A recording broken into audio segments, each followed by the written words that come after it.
And welcome on in, everybody, out here at Buckeye High School, where we are getting set for a Week 12 matchup. The Buckeye Bucks, the top seed in the region, coming off of a bye week, their first bye week experience, and they are hosting a power team from out west. The St. Mary's Memorial Rough Riders come to town. This is going to be a heck of a matchup between two teams that are going to want to establish a little bit of dominance out there, and we're going to see which one can take it here at the home of the Bucks. Michael Keefe, Chad Meyer joining you live here from Edwin Stein Gas Field here at Buckeye. And Chad, coming off the bye, the Buckeye Bucks looking to maybe shake some of the demons that have kind of possessed them in the past. This first playoff game just seems to be a tough task for them every single year. And now off the bye, you're getting a team that's already won a playoff game. So it's going to be a very interesting challenge here for the Bucks tonight. Yeah, rhythm versus rust. I mean, we talked to Coach Dennison before the game, and he seemed pretty confident in the preparation that his team displayed this week, right? They practiced hard Tuesday, Wednesday, Thursday, gave them Monday and Friday off to heal up a little bit, and they look, I was down on that field just 15 minutes ago, Mike, and they look fresh and ready to go. They were hyped up, but they were also loose. It feels like this is a confident Buckeye team coming in here, but they've got a tough task facing a team that's very similar to them, a big team, a physical team from out west in the St. Mary's Memorial Rough Riders, a team that it plays in a very tough Western Buckeye League, and it is a powerhouse running team, right? I mean, it's going to be a ground and pound type of game tonight. Just hat on a hat. Both of these teams are so similar. I call this the World War I game, Mike, because it's going to be trench warfare. This is going to be one in the trenches tonight. Let's talk about the Buckeye Bucks here for a minute. Chad, 10-0, another spotless regular season. A regular season that saw them, especially in the non-conference, kind of increase the strength of schedule a little bit. They get the revenge win over Amherst. Amherst got them last year. It was their only loss in the regular season. They get the win over Amherst this year. They bring in Tiffin Columbian. They beat Tiffin Columbian. And then they run through the Cleveland West Conference. Their toughest game was that game against Rocky River that we had just a few short weeks ago. They win that game. They win against Lakewood 2 weeks ago, and then they've been on a bye. So, again, the Buckeye Bucks, we know what they want to do.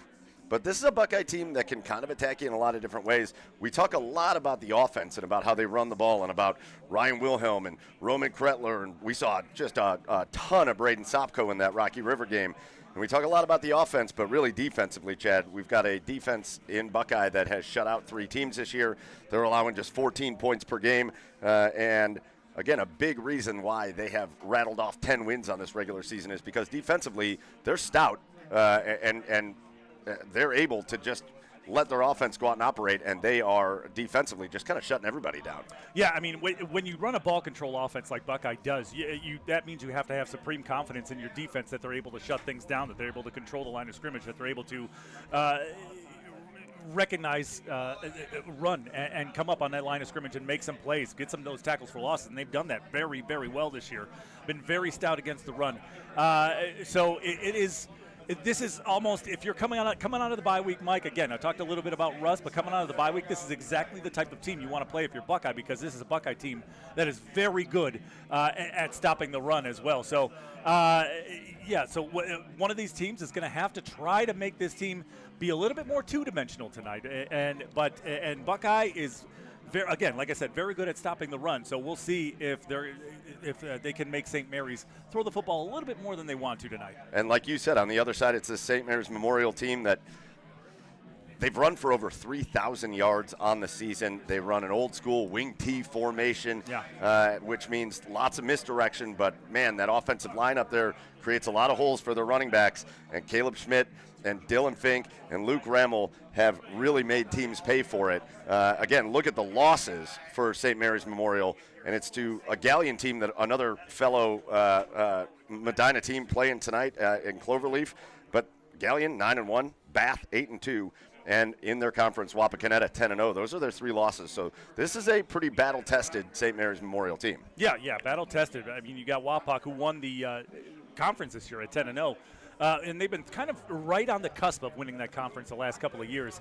But it's a spread offense, right? It's a spread offense with a lot of athletes on it that can throw the football, right? Same thing goes for Galleon. Galleon can spread things out. And same thing with Lima Bath. So, I mean, there's a kind of a trend, a theme here. When it comes to St. Mary's losses, it's been against all athletic teams that can get out on the edges, on the boundary, and beat them with their athleticism. Now, Buckeye is athletic, but it's a different type of athletic, right? I mean, they concentrate on their athletes on the line of scrimmage. Their athletes at running back. Again, and in the past we've seen Buckeye attack you with one running back, but they can do this with 3 different running backs now. So it's a St. Mary's Memorial team, like you said, that's battle tested, but it's a St. Mary's Memorial team that is very well aware of their identity. They're not going to change. So they line up, they say, try to out-execute us, and that's what they're going to try to do tonight. Well, we are in the pregame here for the Gridiron Clash. Again, it's Buckeye at St. Mary's Memorial. It's week 2 of the playoffs. We're going to take a quick break. When we come back here on our YouTube channel, and if you're listening to us online at WEOL.com, Stream 1, we are going to be joined by a special guest up here in the box with us. We've done this all throughout the season on the Medina County matchup. Tonight we get the pleasure of doing it live because he's sitting right here next to us. We're going to talk to, from the Medina Gazette, Rick Nolan, about just all the action in Medina County, including this game. So stick with us, and we'll be back with more of the pregame show here on the YouTube channel and on WEOL.com. At Nick Abraham Elyria Ford this month, you choose. Right now, get the Escape, Mach-E, Mustang, or Bronco Sport for only $399 a month with 0 down, or the Bronco, Explorer, or F-150 for just $499 a month. At Nick Abraham Elyria Ford, we make it that easy. Happy fall and happy football season. Professional football became a fall favorite when it was introduced in 1920. That's 19 years after Ohio Mutual Insurance Group began keeping the promises that secured dreams. Stop in and see us at the Cobos Insurance Center to learn more about Ohio Mutual. Cobos can help you select the right coverage for your needs. Find us online at CobosINS.com. If you want to protect your auto, home, farm, or business, you want Ohio Mutual on your team.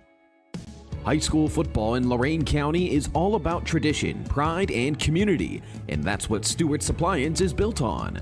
For generations, Stewart's has been the family-owned appliance store you can count on for quality products and personal service. From refrigerators to washers, ovens to dishwashers, Stewart's has what you need to keep your home running. Proud to support Lorain County and proud to support high school sports. Stewart's Appliance, where community comes first. Lorain County Community College is where you'll lock in your future success. LCCC will get you prepared, get you credentialed, and get you working. Lorain County Community College. Your goals, your career, your future. Enroll today. And welcome back out here to the pregame show. Again, coming at you live. You see it on the screen if you're watching on YouTube. If you're not watching on YouTube but you want to, just get over to the Chronicle Telegram's YouTube channel and you can tune in right now live. Or if you want to listen to us again, right on the website, on the mobile app, on the all-new WEOL. But we're excited to be joined right now. I've got him here from the Medina Gazette. We've been doing weekly check-ins every week throughout the year on Medina County football because nobody knows it better than my guest right now, Rick Nolan. Rick, it's fun to do this live for once. Absolutely, absolutely. I got some bruschetta wings, some Samaski's pizza, and a Chipotle burrito. So if I start to nod off anytime tonight, just nudge me in the shoulder to bring me back too. I'm not sure anybody in the state of Ohio does the setup better than Buckeye. No, I agree. And as you know, as anybody is in the sports business, it is your duty when there is free food to consume as much as humanly possible. Correct. And we know you are one of the world's foremost experts. 100%. All right, Rick, hey, listen, we'll get to this game kind of at the end, but let's do our kind of Medina County check-in. And listen, when we talk about how the playoffs have gone so far, what a shocking week it was last weekend. Again, we had the 3 teams with the bye in Highland and Wadsworth and Buckeye here, but 3 teams going last week in Medina County. You had a close game with Brunswick and Jackson. I think everybody kind of thought that was going to be a close game, but Jackson wound up taking down Brunswick. But the shockers, Cloverleaf gets their first ever playoff win, and that was an amazing thing to watch. And on the other side, a Medina team that has looked lifeless all season, and they just haven't been able to put anything together, goes into Strongsville, one of the better Strongsville teams in years, and they take down the Strongsville Mustangs to advance. It was a wild week. Yeah, the Cloverleaf game just sounded absolutely crazy. I thought Bay was a pretty big favorite going into that game, and Cloverleaf's winning 35-14, and you think, okay, this one's over. Well, then the next thing you know, it's 35-35. Uh-huh. And normally when a team starts reeling that bad, they're done. But to Cloverleaf's credit, they came right back and pulled out a thrilling victory. The Medina game I watched live, and it was an extremely close game, but it wasn't a fluke that a 3-win Medina team beat an 8-win Strongsville team. The Bees played as good a defense as they have all year, maybe in several years. Several years. You know, the first meeting, Strongsville scored on a 91-yard kickoff return and runs of 40, 73, and 80 yards. So 28 of their 42 points came literally without anybody being touched. They did have an 80-yard punt return for a touchdown last week, but other than that, the points that Medina gave up, they made the Mustangs earn them. And Medina did a great job of not getting behind the sticks. Brian Wookter had 11 catches for 111 yards. He had 6 catches in the first quarter alone. He also was the kicker in that game because their kicker got hurt. But their quarterback, Beckett Vogren, I think he was making his 4th career start, and he did a phenomenal job of getting rid of the ball before he got sacked. The first meeting, I think Strongsville had 8 or 9 sacks. So the game plan was simple: hit quick, short passes, or if we're throwing long, just throw it long. Yeah. And if the guy's not open, just overthrow him, and we'll live to play another down. And it worked to perfection. And, I mean, Strongsville got the ball back with 4 minutes to go in that game.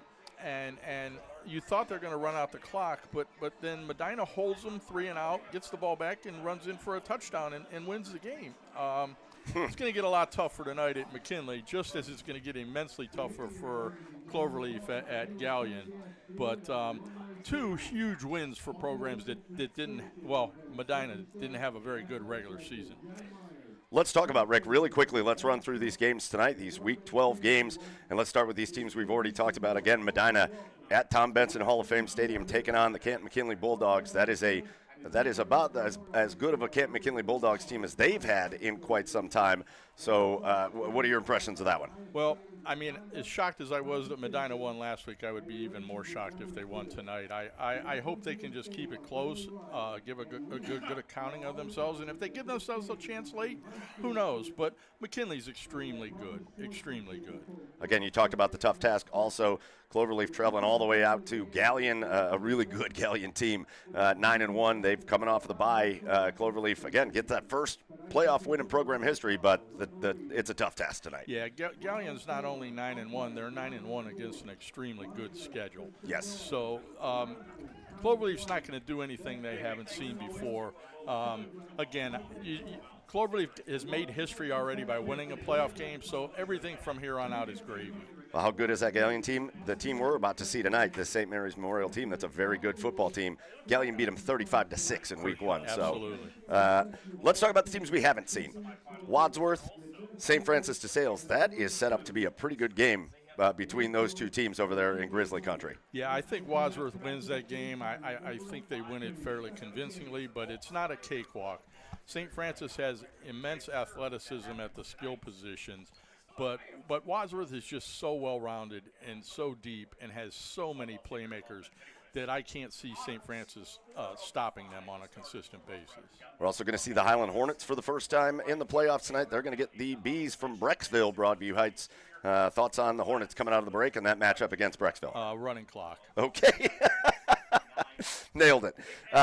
Just succinct and clear. And then finally we come to this one. 2 teams that have run these 2 teams have combined for almost 6,000 yards rushing on the season. St. Mary's Memorial, old school wing T football. That's what we're going to get out of them. Buckeye, again, going to really try to control the line of scrimmage, but it's going to be tough. What's your thoughts on this game that we're going to see here tonight? I think this is easily the best game and most competitive game that involves a Medina County team tonight. Buckeyes 10-0. They have momentum, they have belief, but St. Mary's doesn't think they're an underdog in this game, and I get it because they've played the same schedule that Gallion has. So I think we're in for a doozy here. I think whatever team avoids the penalties that gets them behind the chains and can finish drives will win this game. Rick Noland, it has been a blast catching up with you live here from the Medina Gazette. You can get online. You can follow Rick. Make sure you read his stuff at the Medina Gazette. But, Rick, we're in for a good one here tonight, and we look forward to whatever other treats show up here in the press box. I think I got time to get one more piece of pizza down here. All right, thanks, Rick. We'll take a quick break. We'll be back with more on the pregame show here on the YouTube channel and WEOL.com. Hi, Tim Elkhorn, radio voice of the Cavs. For several years, you've heard me talk about Eco-Tree Services on WEOL. Recently, I needed trees removed, so of course, I contacted Eco-Tree. They did an incredible job. The folks at Eco-Tree were timely, efficient, and the work was flawless. Take it from me. When your trees need attention or even require removal, contact Eco-Tree Services. Like me, you'll love their work. Find Eco-Tree Services online at ecotreeservices.com. At Nick Abraham Elyria Ford this month, you choose. Right now, get the Escape, Mach-E, Mustang, or Bronco Sport for only $399 a month with 0 down. Or the Bronco, Explorer, or F-150 for just $499 a month. At Nick Abraham Elyria Ford, we make it that easy. Hi, Tim Elkhorn, radio voice of the Cavs. For several years, you've heard me talk about Eco-Tree Services on WEOL. Recently, I needed trees removed, so of course, I contacted Eco-Tree. They did an incredible job. The folks at Eco-Tree were timely, efficient, and the work was flawless. Take it from me. When your trees need attention or even require removal, contact Eco-Tree Services. Like me, you'll love their work. Find Eco-Tree Services online at ecotreeservices.com. Lorain County Community College is where you'll lock in your future success. We've helped thousands of people just like you match skills and experience with a career. We can help you train for a career that is in demand right now. You can even work in your field while taking classes. LCCC will get you prepared, get you credentialed, and get you working. Lorain County Community College. Your goals, your career, your future. Enroll today. High school football in Lorain County is all about tradition, pride, and community, and that's what Stewart's Appliance is built on. For generations, Stewart's has been the family-owned appliance store you can count on for quality products and personal service. From refrigerators to washers, ovens to dishwashers, Stewart's has what you need to keep your home running. Proud to support Lorain County and proud to support high school sports. Stewart's Appliance, where community comes first. Lorain County has a story every day. Make sure you don't miss it. From breaking news and high school sports to schools, business, and community events, the Chronicle has it all. Stay connected to your neighbors and your home team with coverage that matters most to you. Don't just hear about Lorain County, know Lorain County. Subscribe today at chroniclet.com/subscribe and get the news that keeps you in the know. The Chronicle Telegram, Lorain County's largest newspaper. Happy fall and happy football season. Professional football became a fall favorite when it was introduced in 1920. That's 19 years after Ohio Mutual Insurance Group began keeping the promises that secure dreams. Stop in and see us at the Cobos Insurance Center to learn more about Ohio Mutual. Cobos can help you select the right coverage for your needs. Find us online at cobosins.com. If you want to protect your auto, home, farm, or business, you want Ohio Mutual on your team. And welcome back out. The national anthem has been played here at Buckeye High School as we get ready for – we're taking pictures up here. We're doing selfies. Let's go. All right. There it is. All right. That's good radio right there. That's good YouTube, and that's good radio right there. Gary Pelter out here running the camera, taking selfies. Jared Kozar just putting out fires. This is what Jared Kozar does, putting out fires. We don't normally get Jared with us at games here. Been doing it for the better part of 41 years. The Medina County matchup. Nah, it's great having a full crew here. Yeah, no, well, that's true. That's when we run things that go smooth. No, I'm just kidding. Michael Keefe, Chad Meyer joining you here from Buckeye High School. Again, a very familiar place for us, the home of the Bucks, as the setup is great up here. John Myers and the crew here are just unbelievable and taking care of everything. And listen, we are so excited to be bringing you this matchup. Again, the 10-0 Buckeye Bucks, the number 1 seed in Division III, Region 10, taking on the number 8 seed in the region, St. Mary's Memorial team that, again, when you look at the two teams, here's the real scoop, right, Chad? Here's the rub. St. Mary's Memorial, a much tougher schedule. Yes. A tougher conference. Correct. And they are tested. Yes. And they've dropped some games, but they've also won games against good teams, too. Correct. On the Buckeye side of things, weaker schedule. Although I do think they tried to improve it again, like we talked about. I think they tried to improve the non-conference. But again, you get into the Cleveland West Conference and you start seeing, the teams that are a little bit down, the Westlakes and the Valley Forges. And I know Valley Forge made the playoffs, but the schedule definitely tougher on the St. Mary's Memorial side. We've seen this story play out, including last year when the Buckeye Bucks, again, were the number 1 seed in the region, and they took on a Padua team here at home, and they wound up losing that game. Chad, when you think of this game, what does the message have to be to these kids to say, all right, we've been through this before, we've been a top seed, we've hosted playoff games, and we've lost them. How are we going to take that next step? I think, well, number one, it's keep your emotions in check, right? I mean, you can't think about that, right? You can't let that get to your head.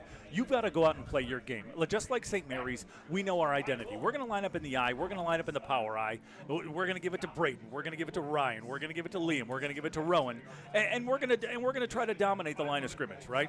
So, as far as from the play side of things, from the football side of things, you don't have to do anything. This is what got you here, 10-0, right?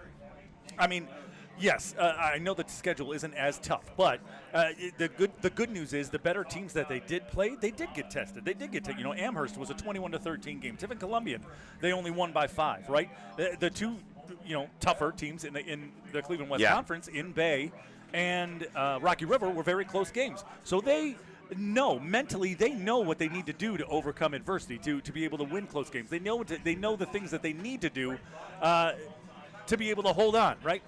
So that's why I think I don't think this is a typical Buckeye year as opposed to years past, because they have been tested, right? So they haven't been blowing everybody out. So I think that this mentally. So I guess all that to say is, it's a mental thing, right? You got to be in the right mental state of mind. That's the message here, right? Control the things we can control. Go out and play our game, and we'll live with the results. That's all they can do, right? They can't let years past really affect how they're going to play this game. They can't let that creep up into their heads, because as soon as that happens, St. Mary's is going to get a turnover, right?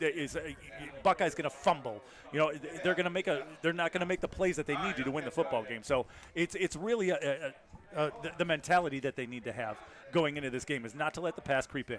St. Mary's Memorial High School, St. Mary's, Ohio. If you're not familiar with it, it makes sense. Yeah. We are talking about a 2+ hour drive for these kids to get here to Buckeye tonight. We are talking about a little town, St. Mary's, all the way out west, out by 75, kind of south of Findlay and all that area down there. And they had to make their way all the way out here for this big playoff matchup. But it's a storied franchise, and it's a storied team and it's an experienced team. It's a team that's used to winning. And the Buckeye Bucks are going to have their hands full with this game. We're going to take one more break here on the pregame show. And when we come back, we'll get you the lineups, and we'll get you set with keys to the game, and we'll be ready for kickoff here. Again, it's Buckeye, it's St. Mary's Memorial, it's playoffs, and it's coming up right after this on the YouTube channel and on WEOL.com. At Nick Abraham Elyria Ford, this month you choose. Right now, get the Escape, Mach-E, Mustang, or Bronco Sport for only $399 a month with 0 down, or the Bronco, Explorer, or F-150 for just $499 a month. At Nick Abraham Elyria Ford, we make it that easy. Are you undecided about your future and overwhelmed by the options? Well, don't worry. You're not alone. Lorain County Community College has helped thousands of students just like you find their future career. From short-term training programs to transfer options all the way to bachelor degrees, our programs are designed to set you up for future success. Lorain County Community College. Your goals, your career, your future. Enroll today. Hi, Tim Elkhorn, Cavs radio voice. Recently, we had some trees removed. So again, singing the praises of EcoTree Services. In a few hours, EcoTree had removed the unsightly trees, cleaned the debris, and opened the area for a new fence. I can't say enough good things about the people at EcoTree. I've used them several times, always thrilled with their work. If you have trees that require pruning or need to be removed, contact EcoTree, a local business that deserves your business. They've earned mine. Go to ecotreeservices.com. Tonight's game is brought to you by Stewart's Appliance. Family owned, locally trusted, and proud to support Lorain County. Whether it's a new fridge, washer, or stove, Stewart's is here for you. Stewart's Appliance, serving families, supporting community. And welcome back in. It's just about playoff football time. Week 12 action as the number 1 seeded Buckeye Bucks ready to take on the number 8 seeded St. Mary's Memorial Rough Riders. And this is going to be a phenomenal football game. Michael Keefe, Chad Meyer joining here. Gary Pelter on the camera if you're joining us on YouTube. And Jared Kozar running the computer for us as, again, the all-new WEOL. We got video this year. We got YouTube. We don't get to do the YouTube game too much, Chad, so this is fun. Ever.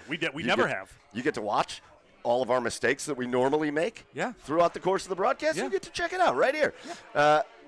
For the people that are checking us out, though, on the Medina County matchup, maybe for the first time in the area, this is a Buckeye team that we're so familiar with. This is Greg Dennison, a longtime head coach both over at Wadsworth and here at Buckeye, and he's had a lot of success with the Buckeye Bucks, head coach here since 2017, 77-22 since taking over the helm of the Buckeye Bucks. Chad, when you look at this game, Buckeye won the toss. They deferred their choice. So St. Mary's Memorial, we're going to get a look at that offense right off the jump. Yeah. What are your keys to the game for each side? Well, you know, it's control the line of scrimmage. This is for both teams. Control the line of scrimmage, right? Which defense can make either one of these teams two-dimensional, right? Have to throw the football a little bit more. Both of these teams don't want to throw the ball unless they have to. Statistically, Buckeye is a little bit better at doing it, but if the Bucks can control the line of scrimmage and force St. Mary's to have to throw the ball a little bit more, I think they'll have a little bit more success. And as far as defensively, as well as with the wing tee, the wing tee is designed to lull you to sleep with the same 2, 3, 4 running plays, right? And then hit you over the top with something, hit you with a misdirection. So it's important for this Buckeye defense to stay disciplined, right? And read your keys, because if you don't, this St. Mary's team and Caleb Schmidt will run all over the place on you. So this game, I mentioned it at the beginning of the game, it's a World War I type of football game. Trench warfare, that's where this game's going to be won, and that's my keys to the game for both of these teams. Well, if you're watching on YouTube, you're going to see this. But if you're listening on Stream 1 at WEOL.com and the all-new WEOL mobile app, the jersey combos, the Buckeye Bucks come out in the orange and brown, the orange helmets with the Buckeye antlers on them, the brown jerseys, white numerals with orange trim, orange and white piping on the sleeves, their orange pants with the brown and white trim down the side. St. Mary's Memorial on the other side of the field over there. Got a little bit of a St. Ignatius kind of look to them over there. They've got the gold, the blue. They've got the gold pants with the blue stripes down the side, the white jerseys with the blue numerals, and the gold helmets with the St. Mary's Memorial logo on the side. What do you got there? They actually look like my Brooklyn Hurricanes, my alma mater. Okay, all right. Same colors. Okay. Let's give the Hurricanes a little bit of love. See, there we go. That's a wild nickname for a team from Brooklyn, by the way. Did you ever think about that? It's the only Hurricane nickname in Ohio. And fun fact, that's a Snapple Cap fact for the night. Snapple Cap Facts brought to you by Chad Meyer. And Garage Beers. And Garage Beers. No, Listen, we are just seconds away here from kickoff. As, again, we're going to see the St. Mary's Memorial offense. They are led up front. Big offensive line. Left to right on the offensive line, Keelan Baker Jr., 6', 280. Left guard, Cooper Glass Jr., 6', 205. Center, Xander Post, a senior, 6'2", 275. Right guard, Savion Murphy, 6', 200-pound senior, and big boy at the right tackle, L.J. Ruan at junior at 6'2", 235. They get the blocking going. Aiden Meinerding is the senior quarterback. He's only thrown for 396 yards on the season with 5 touchdowns and 3 picks. But again, he leads this wing T offense, and you're going to hear a lot of these names. Caleb Schmidt, Luke Rammel, Dylan Fink, they are the ball carriers. They got extra blockers in front of them in Chris Schreier and Cameron Gallimore, and we are going to see them to kick things off. And here is the kickoff for this Week 12 matchup, which is fielded at the goal line and brought out across the 20, getting behind a wall of tacklers out across the 22 out to about the 23-yard line is the return man for St. Mary's Memorial, Dylan Fink, and here comes that offense. Yeah. I mean, a nice job of coverage on special teams there by Buckeye. You know, it's such a key when it comes to kickoff, is staying in your lanes and not letting any gaps open up. Buckeye did a great job that time. St. Mary's going to start with the ball almost as a touchback. Aiden Meinerding, the quarterback, brings them out as they all get into the three-point stances. There it is. Schmidt to the right. I believe it's Fink off to the left. It is. They're going to give it to Fink. He runs right side, and he's got the edge. It's going to get brought down from behind. A good job there. defensively, it looks like Fink was going to get a little room to the outside, and he wound up getting out across the 25 out to about the 27-yard line. And so give him a gain of about 4 there on first down. Yeah, good job of pursuit there by Derek Snyderburn. Was able to chase him down and hold him to about a 4-yard gain. Otherwise, it did look like Dylan Fink had more room to run. Second down, same formation. Under center is Meinerding. He takes the snap. He's going to give it up the middle, just pushing forward. I believe that's Caleb Schmidt on the carry. He's going to get out to right at the 30-yard line. Let's give him a gain of just a couple, and it's going to be a 3rd down and 3. And again, that's the kind of offense you'll live with, though, if you're St. Mary's Memorial. Just keep going positive, and 3 yards always just seems attainable, doesn't it? When you're a running football team in an old-school running formation, that's exactly what you're trying to accomplish. 3, 4, 5 yards a crack and leave yourself with a 3rd and manageable. Let's see what they come up with here. Coach Bo Fry, former offensive coordinator under his dad. Now he's got the reins on 3rd down and short. Meinerding under center. Takes the snap. Going to hand it off to Fink to the outside. He's going to have enough for the 1st down and more as he goes down the sideline. Across the 40, across the 45, goes down right near midfield. As good blocking there to seal the outside. And then Fink explosive down the sideline there. And the first down of the game goes to St. Mary's Memorial. Yeah, heavy dose of Dylan Fink so far on this opening possession for St. Mary's. Yeah, and that time, a great job there by Savion Murphy and L.J. Ruan to seal off that edge. And Fink just turns on the burners and gets to midfield. Meinerding under center again. Fink and Schmidt in the backfield with him. It's going to be a handoff to Schmidt. He runs right up the gut, and he's going to get swallowed up by some Buckeye tacklers. He's going to get about 3 yards down to the 47-yard line. And on 1st and 10, they pick up 3, bring it up a 2nd down and 7 with 10:30 to go here in this first quarter. Yeah, and I mean, and that's just kind of the base play action move out of a wing T, right? You're either going to hand it to the fullback or you're either going to fake it to him, and then bring one of those other 2 running backs on a misdirection play. And that's why Fink's first down run was so successful. On 2nd and 7 here, Meinerding under center, takes it, gives it to Fink. He runs it left side, and he's going to get down to about the 35-yard line, and he stopped there, and it'll be 3rd down and 5 as the Buckeyes defense comes up, fired up. Up the middle, and Mike, now this is where it can get tricky, right? Buckeyes probably expecting something around the edge, but this is where the wing T can get you. It could be something in the middle too here, but they just lull you to sleep. I'm telling you, folks, it's going to happen. Logan Lettner on the tackle there for the Bucks, and here comes St. Mary's Memorial on 3rd down and 5 from the Buckeye 45-yard line. Meinerding takes the snap.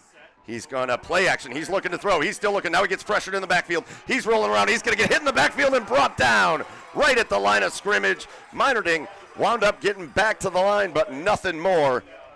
And Buckeye gets a stop there. Colton Homchick was the man that brought him down.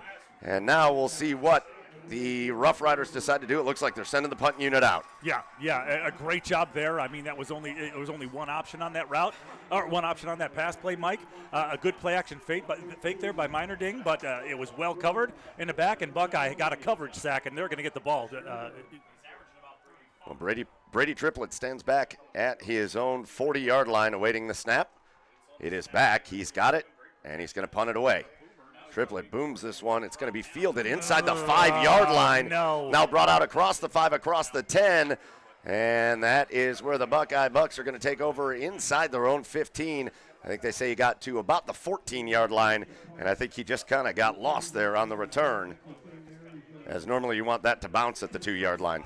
Yeah, not a good decision there. I think that might have been Braden Sopko back there receiving the punt, and not a good decision there. If you're standing inside your 5-yard line, there's a great chance that ball's going into the end zone for a touchback. So not a good decision there by the kick returner, but nevertheless, Buckeye takes over. So here come the Buckeye Bucks, their first possession. 8.5 minutes to go in the first quarter. It's a handoff straight up the gut, and it's going to be a gain of just maybe a yard, maybe 2 out to the 16, and nothing more there, as Buckeye not able to get a big push on that first down run. Yeah, it looked like a lot of cut blocks there at the beginning, and it looked like that was Roman Kretler. No, excuse me. It looked like that was Braden Sopko on the carry. It had to hurdle his offensive line and the defensive line to try to get something, and he got a couple yards, so 2nd and long upcoming. Sopko in the backfield still. Wilhelm in the I formation. One receiver to each side. They're going to pitch it to the outside, and there's room to run. Out across the 20, break it through a tackle and out to the 24-yard line. And a good run there, as that is 23, Liam Phillips. So Liam Phillips, sorry for the wrong name there, but that's a first down run for Phillips. And listen, Greg Dennison was excited before this game. Liam Phillips has missed some time with injury, and he is back and healthy. The off week was good for him, and I expect we'll see a pretty solid dose of Liam Phillips in this game. They rotate about 3 or 4 different running backs, so we could see a bunch of people here. This is going to be a handoff to Wilhelm. He tries to run right side, breaks through a tackler, and fights his way out to the 27-yard line. Gain of 3 there on first down, and that's the kind of run we are used to seeing from Ryan Wilhelm. When they handed him out of that fullback position, he just sheds tacklers and falls forward every time. Hey, they said, we got a fullback dive of our own. So they hand it off to Ryan Wilhelm. He sheds a tackle and gets a few extra yards, and Buckeyes got about 2nd and 6 upcoming. Wilhelm comes off. And now they'll go into the shotgun. 2 receivers left, 1 to the right here on 2nd down and 7. It's going to be a play action.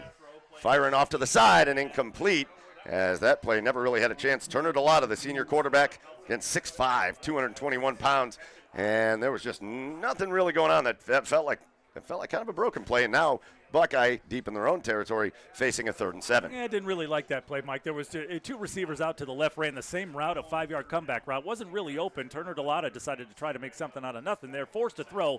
Fortunately for Buckeye, it fell incomplete. Delata in the shotgun, going to take the snap. He's going to roll out to his left. Now he's just going to stop, and he's going to pop. He's going to fire to the sideline. It's completed out across the 35 and out of bounds into the Memorial bench near the 37-yard line. A nice pitch and catch there. Nick Prauza on the reception, and Buckeye moves the chains. That was a beautiful throw there by Delata. Beautiful throw, rolling out to his left, having to throw across his body. Defender slipped, which left Prauza wide open, and Buckeye shows some skill in the passing game there, throwing that out route, a strike, a dot there from Turner Delata. And Memorial has been susceptible against the pass, so we'll see how much they choose to go to it. Back to the I formation, though, here on first down, 1st and 10 from the 37-yard line. This is going to be a handoff. No, it's a play action. It's wide open over the middle. It's Wilhelm. It's at the 40, and he's breaking free all the way down the middle of the field, the 10, the 5. Ryan Wilhelm goes in for the touchdown. A beautiful play call on the play action, and Buckeye strikes first. It's 6-0. Beautiful play call, like you said, Mike, on the play action. Nobody picked up Wilhelm going straight down the seam. All he had to do was make a nice touch throw. He did. Wilhelm caught it in stride. Touchdown, Buckeye. Extra point away from going up 7-0. What a play call. I think everybody thought I formation, back to the run. Not only do they hit the pass down the field, but Wilhelm was lined up at fullback there. That was a fullback streak route down the seam. You don't see that too often, and they played it to perfection as the extra point attempt is up, and it is no good as it was missed wide. And we always hate to see that because you always know that 1 point always comes back. But nonetheless, a 63-yard touchdown pass to Ryan Wilhelm, and the Buckeye Bucks have a 6-0 lead. We're going to take a quick break. We'll be back with more right here on the YouTube channel and on the all-new WEOL.com. Lorain County Community College is where you'll lock in your future success. LCCC will get you prepared, get you credentialed, and get you working. Lorain County Community College. Your goals, your career, your future. Enroll today. And welcome on back after a 63-yard touchdown strike from Turner Delata, his 13th touchdown pass of the season to Ryan Wilhelm, his first touchdown reception of the season. A big strike, again, a missed extra point, but Buckeye still with 6:42 to go in this game. To go in this first quarter, Buckeye leads 6-0. Michael Keefe, Chad Meyer joining you here from the press box at Buckeye, and what a little bit of fireworks there to start things off. For sure, St. Mary's crowded the box that time, and Buckeye made them pay. Here's the kickoff that's going to be fielded in the end zone, and that means it's an automatic touchback in high school football. And the Rough Riders will get their second possession here after being forced to punt. They moved the chains a little bit on the last possession, but forced to punt nonetheless, and we'll see what they come out with on this one. Yeah, I mean, when you have a team that is a running team like St. Mary's that isn't the greatest at throwing the football, Mike. I mean, it really comes down to field position for them. And, because they're not going to change what they do. They're not going to change who they are. So it's very important for them to execute the pass game, and they didn't do that first time. It's going to be Fink on the carry. No, I'm sorry, it's not Fink. It's Luke Remmel on the carry as they brought 3 running backs in. That was that stacked backfield. That full house backfield, baby. If you like old school football, you love seeing it. Tugs at the heartstrings. And it was a gain of about 2.5, maybe 3, out to about the 23-yard line. And so I think Buckeyes done a pretty good job so far against this wing T offense. And again, like you said, it's difficult. One, if you look at it, he's 6 feet, but Aiden Meinerding, when he goes under center, he gets way down low. He tries to hide which direction he's going to go. And now he's under center again here on 2nd down and 7. He's going to hand the ball off, and there is room to run out on the right side. Still moving forward out across the 30 to about the 31-yard line was Caleb Schmidt. And that's going to be enough for a first down, and that's another chain mover for the Rough Riders. Yeah, I mean, again, I like the play design there, right? You know, you sent both of those running backs out to the right side. You didn't know who was going to get the ball as Meinerding hit his fake very well. It turns out he handed it off to Schmidt and got him a first down. And 3 running backs back there now. Meinerding under center on first down.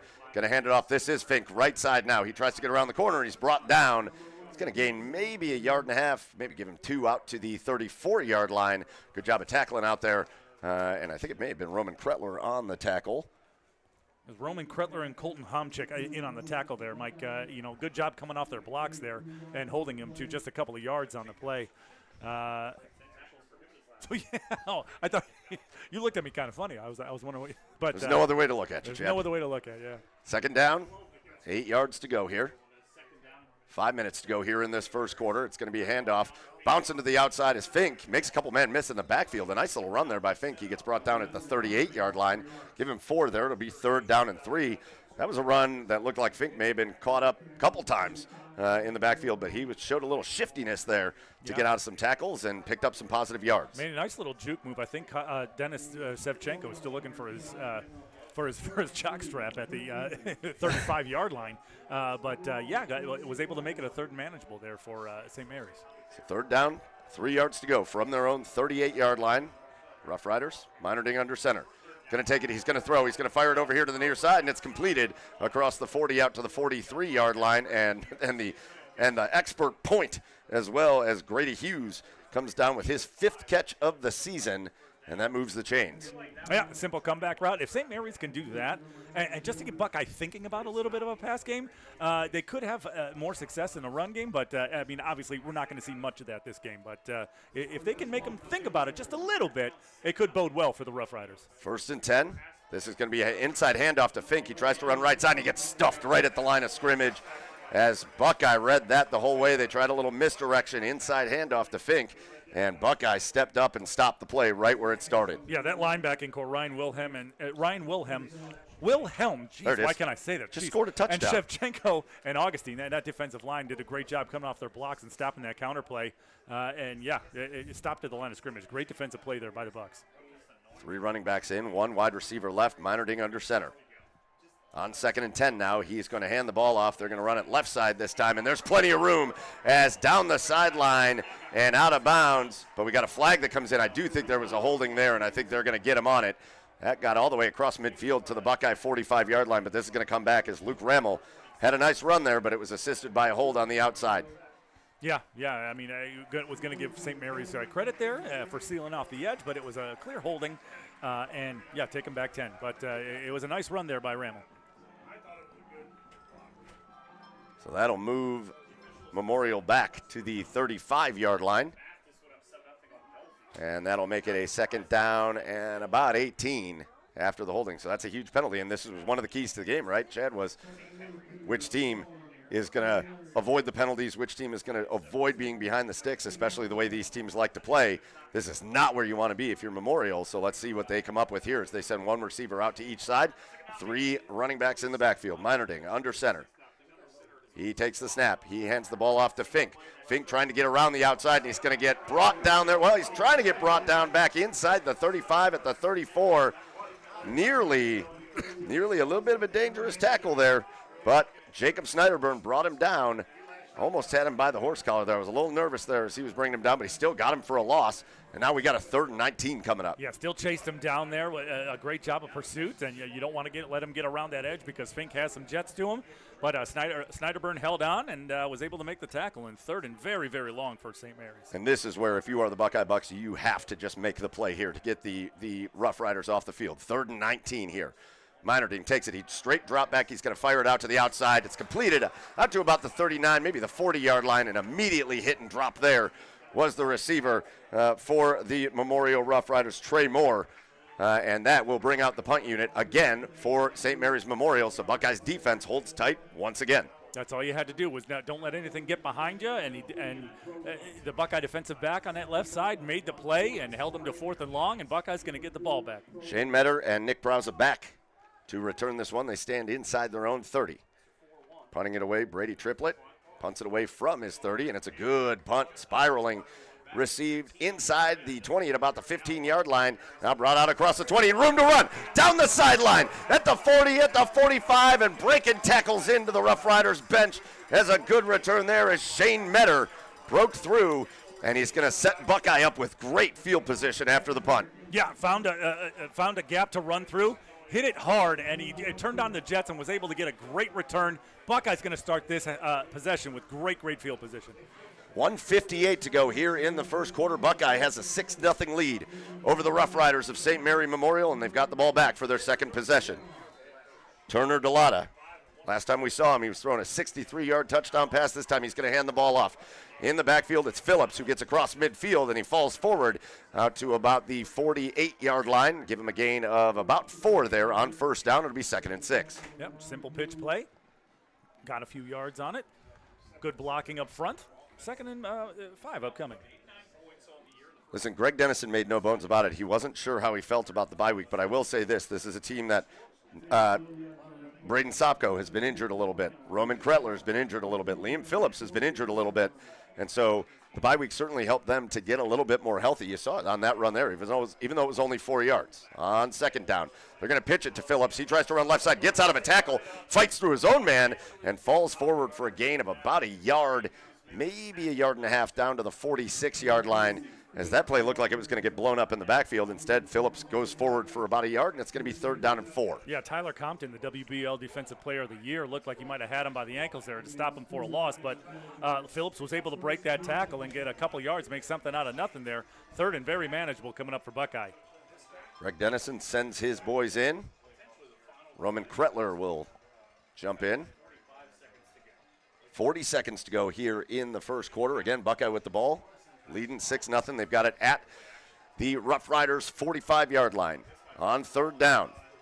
Delata in the shotgun, and we're going to get a timeout here as I think the play clock was running down, and Greg Dennison slams his play sheet on the ground because his guys couldn't get lined up in time, and they're forced to take a timeout with just 30 seconds to go here in the first quarter. Mike, 7-0 North Ridgeville over Anthony Wayne right now, late in the first quarter. So the Rangers starting out real well. Well, you heard Rick Nolan here say that this game tonight is set up to be probably the most competitive of the Medina County games. When you look at the games going on in Lorain County, it certainly seems like that's the highlight game that we've got going on tonight on our Stream 3, as Anthony Wayne, they're used to making some playoff runs out there. We had them last year against Highland. And Ridgeville looking to show that this 9-1 team is ready to make a playoff push of their own. Also, Mike Revere is leading 7-0 late in the first. 3rd down and 3 out of the timeout. It's going to be a handoff to Wilhelm. Up the middle, he falls forward out to the 43-yard line. He's going to be about a yard short as they hit a little quick fullback dive up the middle.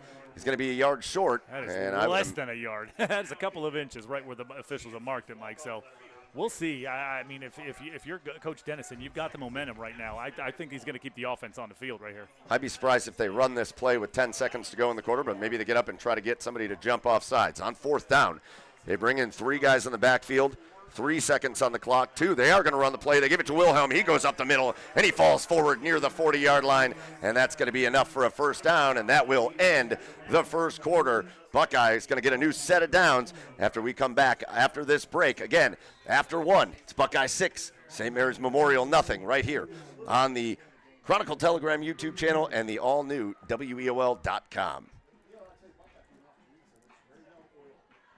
Tonight's game is brought to you by Stewart's Appliance. Family owned, locally trusted, and proud to support Lorain County. Whether it's a new fridge, washer, or stove, Stewart's is here for you. Stewart's Appliance, serving families, supporting community.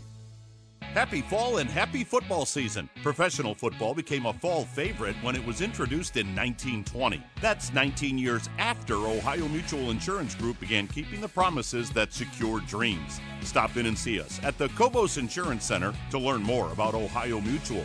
Cobos can help you select the right coverage for your needs. Find us online at cobosins.com. If you want to protect your auto, home, farm, or business, you want Ohio Mutual on your team.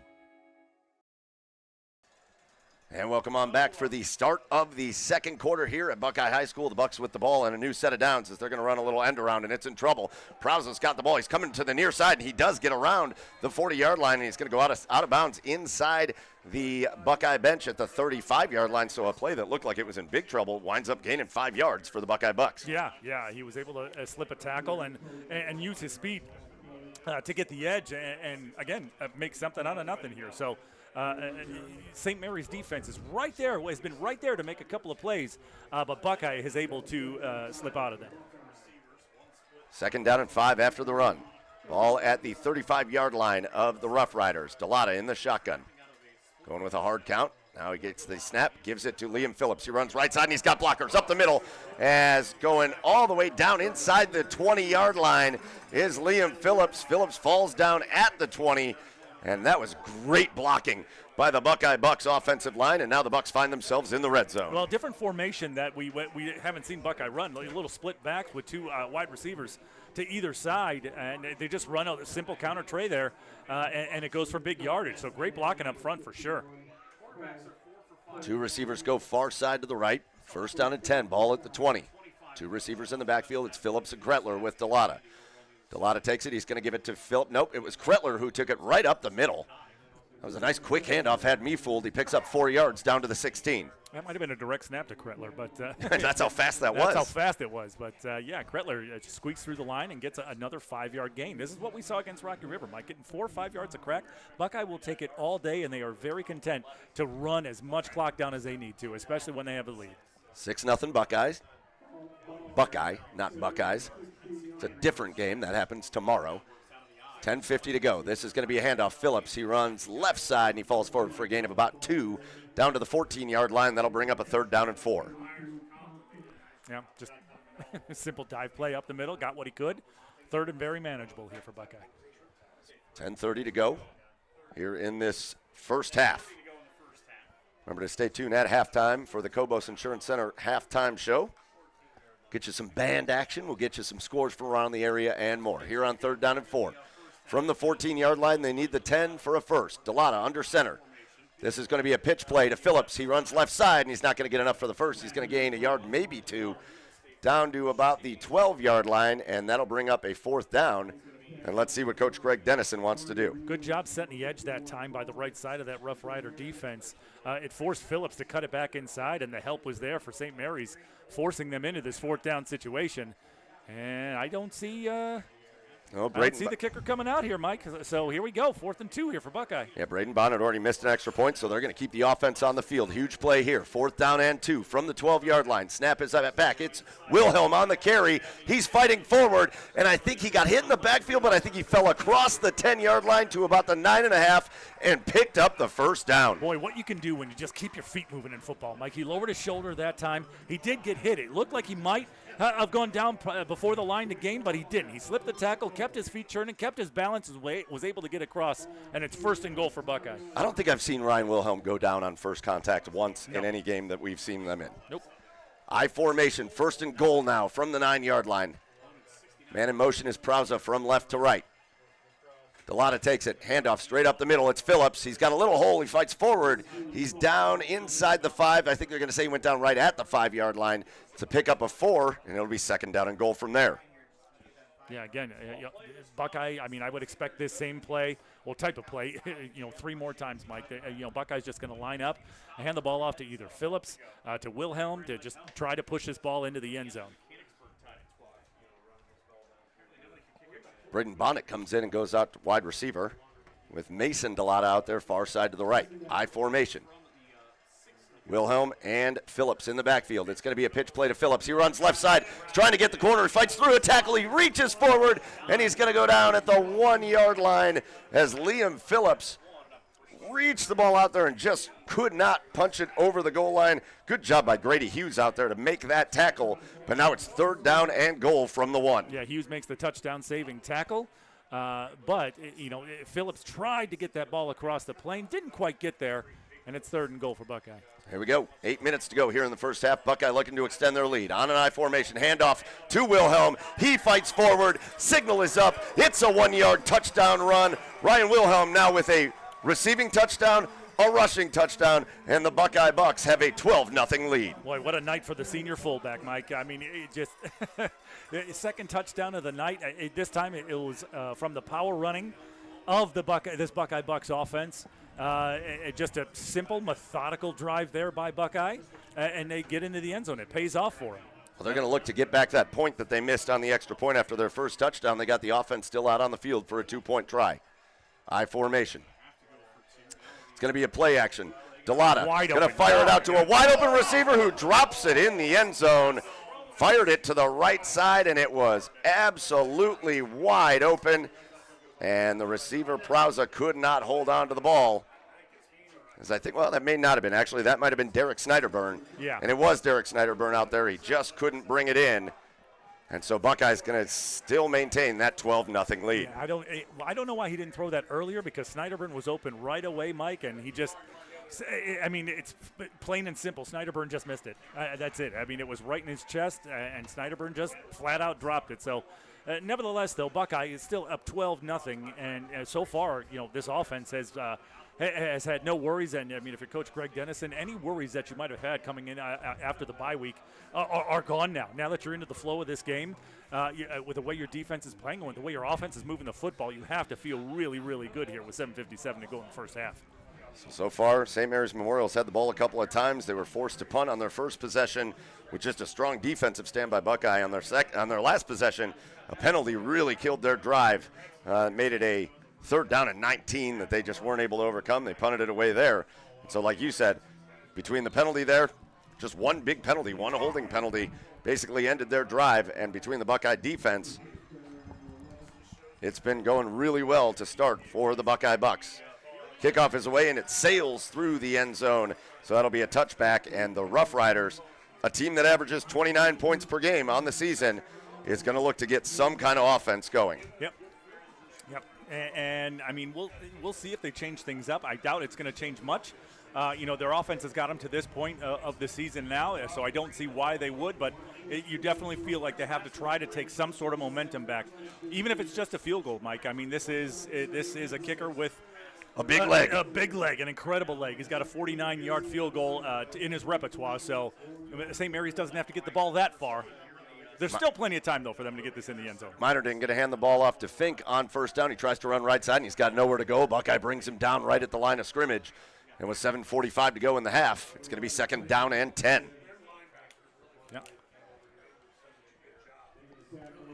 Again, part of the advantage of the way they run this offense, too, is when they put those three running backs back there, that's 2 blockers out in front of whoever they give the ball to. But Buckeye has done a great job of shedding through blocks and making tackles. Yeah, this linebacking core has been making plays all game so far. On 2nd down and 10, one man goes in motion. That's Ramel. They hand the ball off right up the middle. That is Caleb Schmidt, who is going to get stopped for a gain of 3 to the 23-yard line. It'll be 3rd down and 7. As again, Buckeyes defense, we're going to say it a lot, I think, just making nothing easy for this team. No, yeah, absolutely not. Again, you're going to have to crowd the line of scrimmage. That was the defensive game plan. It had to have been the defensive game plan if you're facing this St. Mary's team. And so far, they're doing a great job, again, filling gaps and coming off blocks. That's how you stop the run. Fill gaps, come off your blocks. 3rd down and 7 for the Rough Riders. They'll send a receiver out wide to each side. 2 running backs in the backfield are Schmidt and Ramel. Meinerding under center. Takes the snap. He drops straight back, looks to throw. Pump fake, double move. He's got a man open. Let's see if he can run under it. He can. It's completed out across the 50 and into the bench, as that was a beautiful pitch and catch. Minerding to Grady Hughes, his second catch of the night, and that's all the way down to the Buckeye 40-yard line. Boy, St. Mary's needed that, Mike. They needed some sort of big play to gain momentum, and that's exactly what they did. Completely fooled Braden Bonnet on the double move there as Bonnet lost his footing and slipped. Hughes was wide open. Minerding makes a great throw, and St. Mary's gets a big play. First down and 10 inside Buckeye territory at the 40-yard line. Minerding under center. Goes with a hard count. Now he's going to take the snap. He's going to hand the ball up the middle. It's Schmidt who's going to get brought down for a gain of, give him 3 yards out to the 37-yard line. Going to be second down. You know, I said it on that last possession. You got to make the obvious play and stop them when it's 3rd and 19. But I think if you're Buckeye, you got to give credit to a good play call for St. Mary's Memorial on that last big pass play. But if you're Buckeye, it's also, if you get him into 3rd and 7, that you got to make a play there. You got to stop him because, again, this is a Rough Riders team that loves to live in 3rd and shorts. Yeah, absolutely. On 2nd down and 7, Minerding takes the snap, hands the ball off to Schmidt again. Schmidt runs left side. This time he's got a little bit of a hole. He takes it down across the 45, all the way down, the 35, down to the 31-yard line, and it'll be 3rd down and 1 from there. Yeah, quick play there. Netted a good amount of yardage, and it's going to be 3rd and short here for St. Mary's. Again, it's just that simple fullback off tackle play. Got some good yardage. So this is a comfortable spot for St. Mary Memorial. 3rd down and 1. Minerding looks over to the sideline. Now he's got the play. He's under center.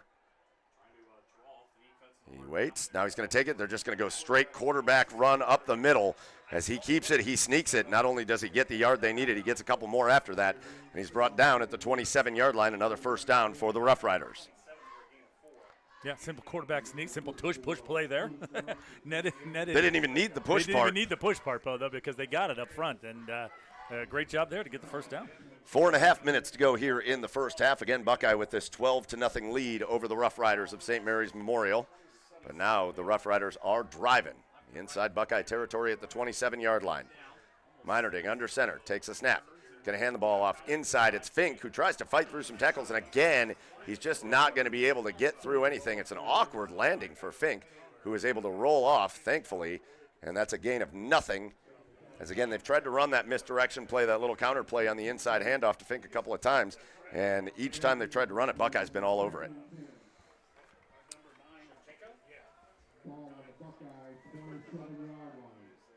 I was like, who is number 19? Cameron Gallimore just ran off looking like an offensive tackle. One of the tight ends, 6'2", 240 pounds. 2nd down and 10 coming up here. It's going to be a straight drop back throw, fired to the outside, completed at the 20-yard line, and then hit hard there down to the 19-yard line. And so that is a nice little pitch and catch there. That's going to make it a 3rd down and very manageable. Gain of about 9. And so a really nice play there, as it was Trey Moore on the reception, and 3rd down and 1. Again, yeah, nice little pitch and catch, nice route run on the little comeback route. Minerding puts it on the money. Trey Moore makes a play and makes it 3rd and short. Under center goes Minerding. 3rd down and 1 inside the red zone for the first time. He takes a snap. He gives it to Schmidt, who runs left side, and he's going to dive forward. And let's see where the official spot is. I think they're going to say, let's see. It's marked as 4th down right now. They haven't made a first down signal. So I think they're going to say it's going to be 4th down. Nope, they're going to give him the first down. They're going to say he got it by about a half a yard. Yeah. Where that was marked, I would have been shocked if they didn't move the chains there. So 1st down and goal now for the Rough Riders inside the 20 down to the 17-yard line. 2:50 to go here in the first half. Minerding under center. He takes a snap. He's going to hand the ball off. Schmidt runs left side, breaks through a tackle, and falls down near the 10-yard line, just inside the 10 down to the 9. That's a good gain of 8 there on first down for Caleb Schmidt. Again, a kid that came into this game with 1,837 yards rushing on the season. And you see there why he's been so successful. And this has been a very quick second quarter. Stay with us for the Cobos Insurance Center halftime show. We'll see what the Rough Riders are able to do here to cap this drive. 2nd down and short inside the 10-yard line. It's going to be another sneak, and they're going to just fight forward all the way down to the 7-yard line. And I think that is going to be enough for another first down, and I think we're going to get first down and goal for the St. Mary's Memorial Rough Riders, as now, really for the first time, we're seeing a lot of bend out of this Buckeye defense. Yeah, a lot of bend. I mean, that big play really affected the drive, and you know, ever since then, St. Mary's offensive line has taken over, gotten a good push up front. They made the plays when they needed to get the first down.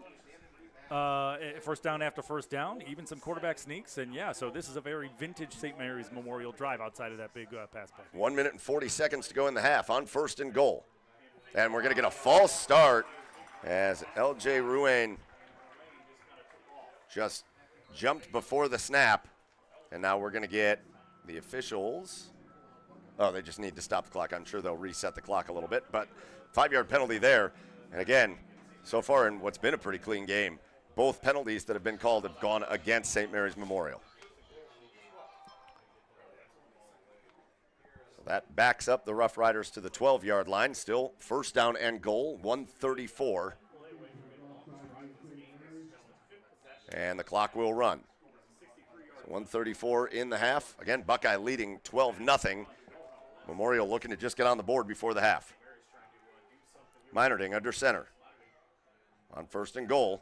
It's going to be a play action. Meinerding looking to throw. He gets pressured. He fires over the middle of the field, and the ball bounces incomplete. Meinerding just kind of rushed the throw a little bit. He had a man wide open in the back of the end zone. That was Luke Rammel. Rammel fell, so that didn't make life easy either. He slipped and fell, and the ball falls incomplete, and it's second down and goal. Mike, even before that, though, Rammel was open. Rammel had about 15 seconds in the end zone all alone by himself. And Meinerding just didn't see him, just didn't throw it, stepped up and short hopped him. So that's a big miss there for the Rough Riders offense, as Rammel wide open in the end zone, had all the time in the world, just waving his hands, doing jumping jacks really. But yeah, that's an unfortunate break for St. Mary's. Second down and goal from the 12-yard line. Meinerding takes the snap. It's going to be another play action, but this time he's getting pressured, and he's all the way back outside of the 25-yard line, and he's sacked. That's Roman Kretler back there, and who else was back there with him? That's big number 30 back there for the Buckeye Bucks. Jacob Snyderburn, a humongous sack. It's going to be third and goal from the 29-yard line. Couldn't do that. I mean, that's something they could not afford. But here's that formation we were talked about, Mike. So they're going to just run a kind of a wild formation that's not going to work. It's going to get brought down at the 35-yard line as Buckeye was all over it. They snapped the ball directly to Dylan Fink. They got everybody out of the way. There was nobody on the offensive line. It was just the center and Fink. They snapped it to Fink, and Buckeye wasn't fooled at all. And now let's see. We're going to see, as I don't know, the clock was stopped there for some reason, but with 40 seconds to go, let's see. I mean, you've got a kid in Brady Triplett. You got a kid in Brady Triplett that has hit a 49-yard field goal, but right now, if he came out to kick a field goal, it'd be a 52-yarder. He's certainly got that leg. We were talking to the gentleman from St. Mary's radio here, and he said he's got this leg. So I don't know what the officials are. We're going to get a timeout for Memorial. Here. Right. As Bo Fry wants to stop the clock here with 21 seconds to go, and let's see what he decides to do. Chad, it was first and goal from the 7. Yeah. First and goal from the 7. You have a false start, takes you back to the 12. Right. You have an incomplete pass to a wide open receiver in the end zone. So Buckeye dodges a bullet there, and then they run a play action pass that Buckeye read the entire way. You get the half sack for Kretler and for Jacob Snyderburn, as the one thing you can't do, it's you talk about it with the Browns a little bit, it's the thing that concerns you about a guy named Shadur Sanders.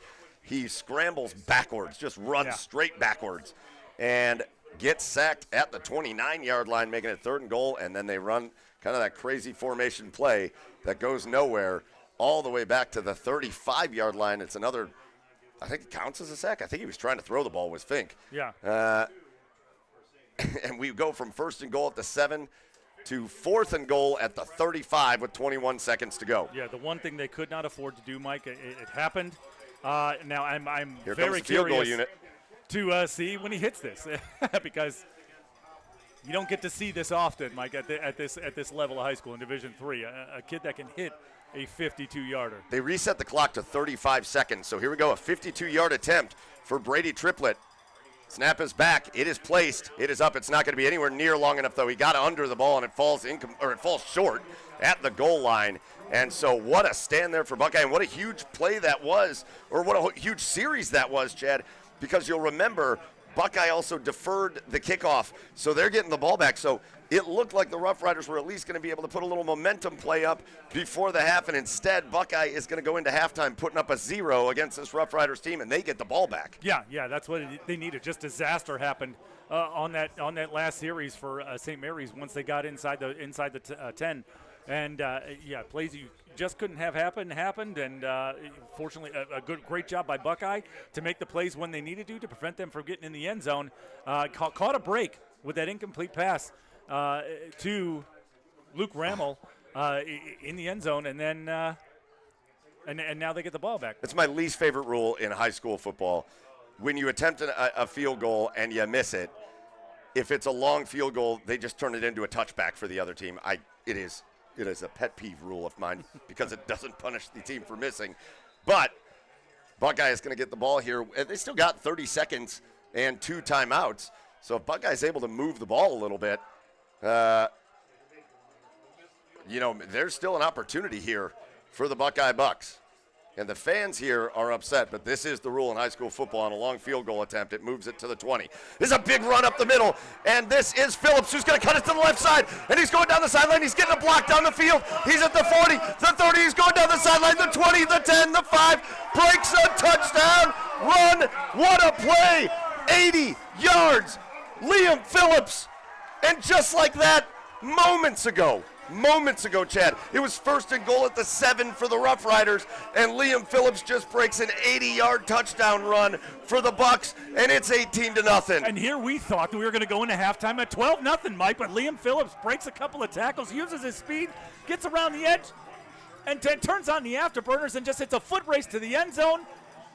Trey Moore almost makes a touchdown-saving tackle, can't get him, stumbles in, and wow, what a play there by Buckeye to end this half. Braden Bonnet will come in to attempt the extra point, and this one is pure, and it's 19-0 Buckeye, Chad.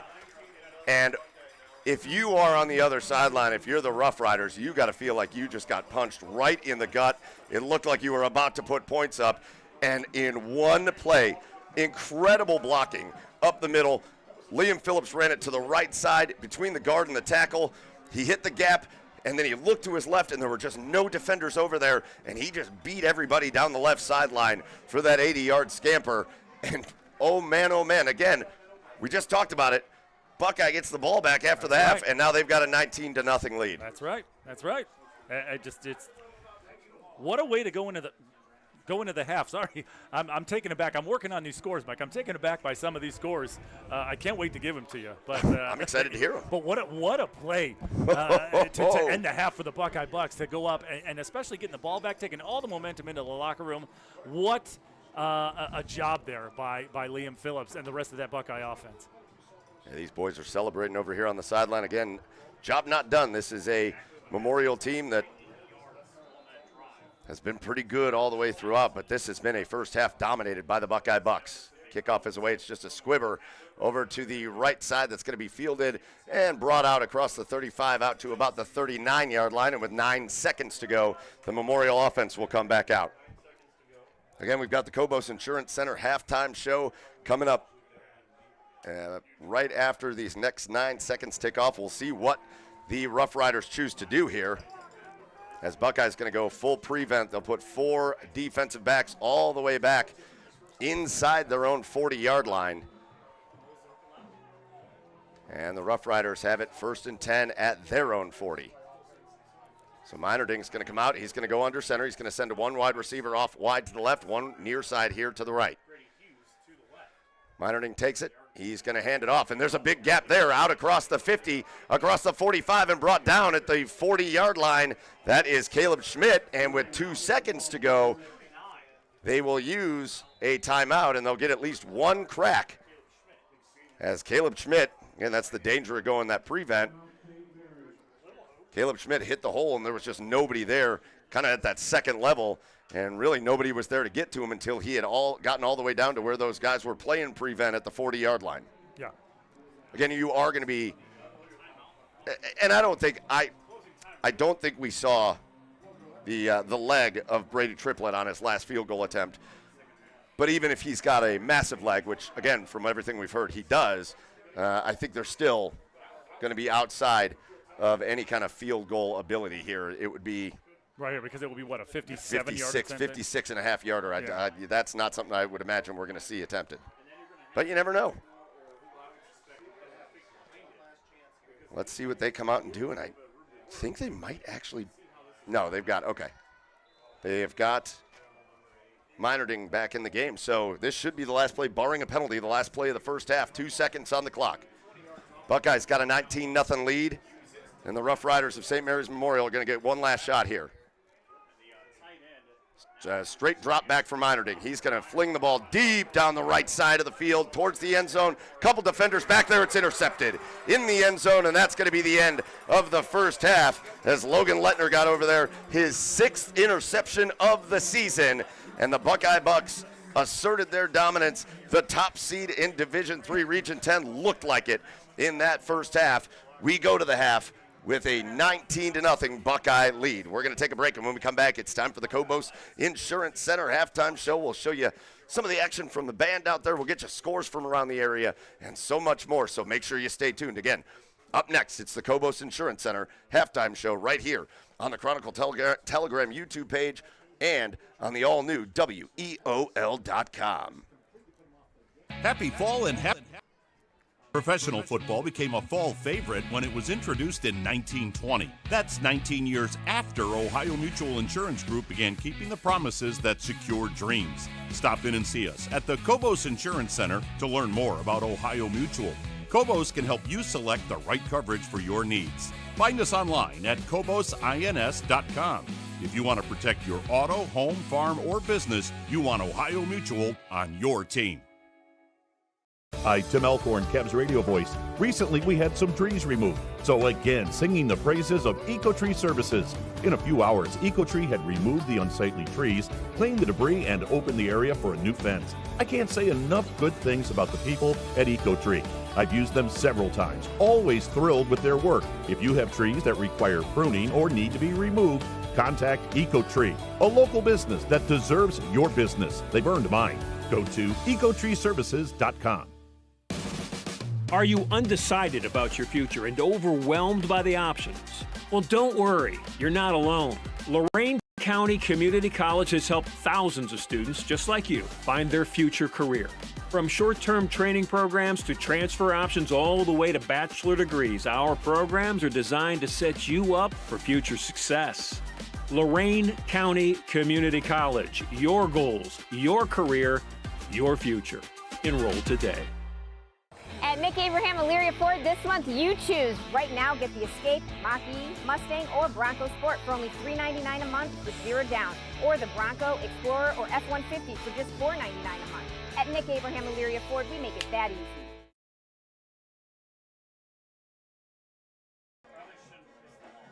And welcome on in to the Cobos Insurance Center halftime show here at Buckeye High School for this Week 12 matchup between the number 1 seeded Buckeye Bucks and the number 8 seeded St. Mary's Memorial Rough Riders. And at the half, the Buckeye Bucks have opened up a 19-0 lead in just an incredible turn of events where the Buckeye Bucks have just come up big every time they've needed to, and they are putting together a heck of a performance through one. To kick things off here on the Cobos Insurance Center halftime show, we're going to let the band entertain you for a while. You see them on the screen in front of you. This is the Rough Riders Band from St. Mary's Memorial High School, and they're going to give you a little bit of entertainment, and we will be back to talk about action from the first half, scores from around the area, and much more after the band entertains you here on the halftime show. Enjoy.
Showstoppers.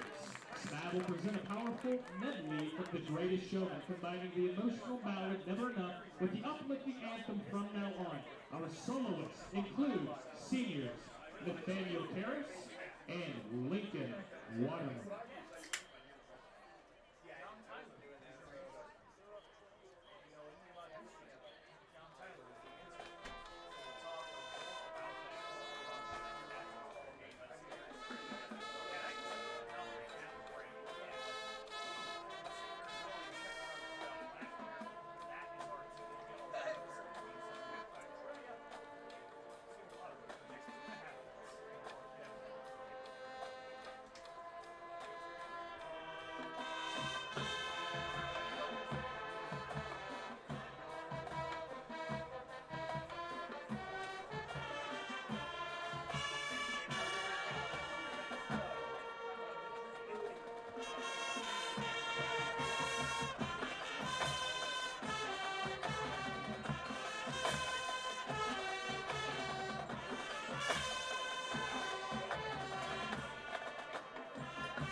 Finally, prepare to take off as we launch into our thrilling Top Gun show. We're kicking this off with a powerful doubleheader, the iconic Top Gun theme, followed by the soaring intensity of Mighty Wings. Our soloists for this selection include sophomore Patty Patterson and senior Andy Monroe. Oh, yeah.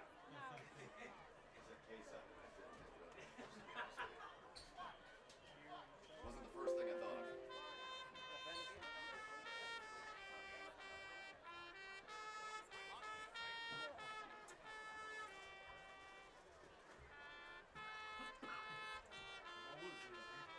We're gonna run out of battery.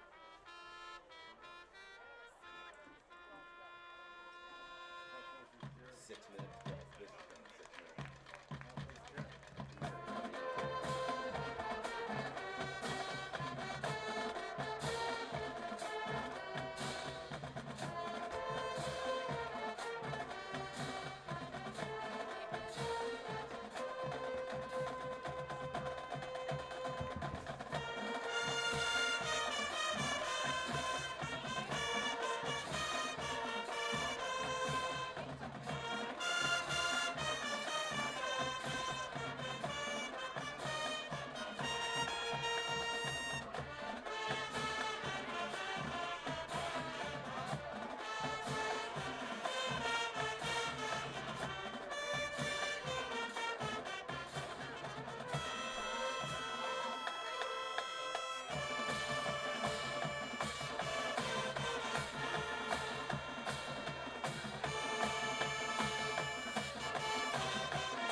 The 2025 St. Mary's All-Draft Marching Band is led by Director Madeline Frankenhauser, Associate Director Howard P. Spencer, Assistant Directors Reagan Ashford and Catherine Ellison, Major Instructors Elizabeth Bailey and Rebecca Fielder, and Drum Major Instructor Josh Garner.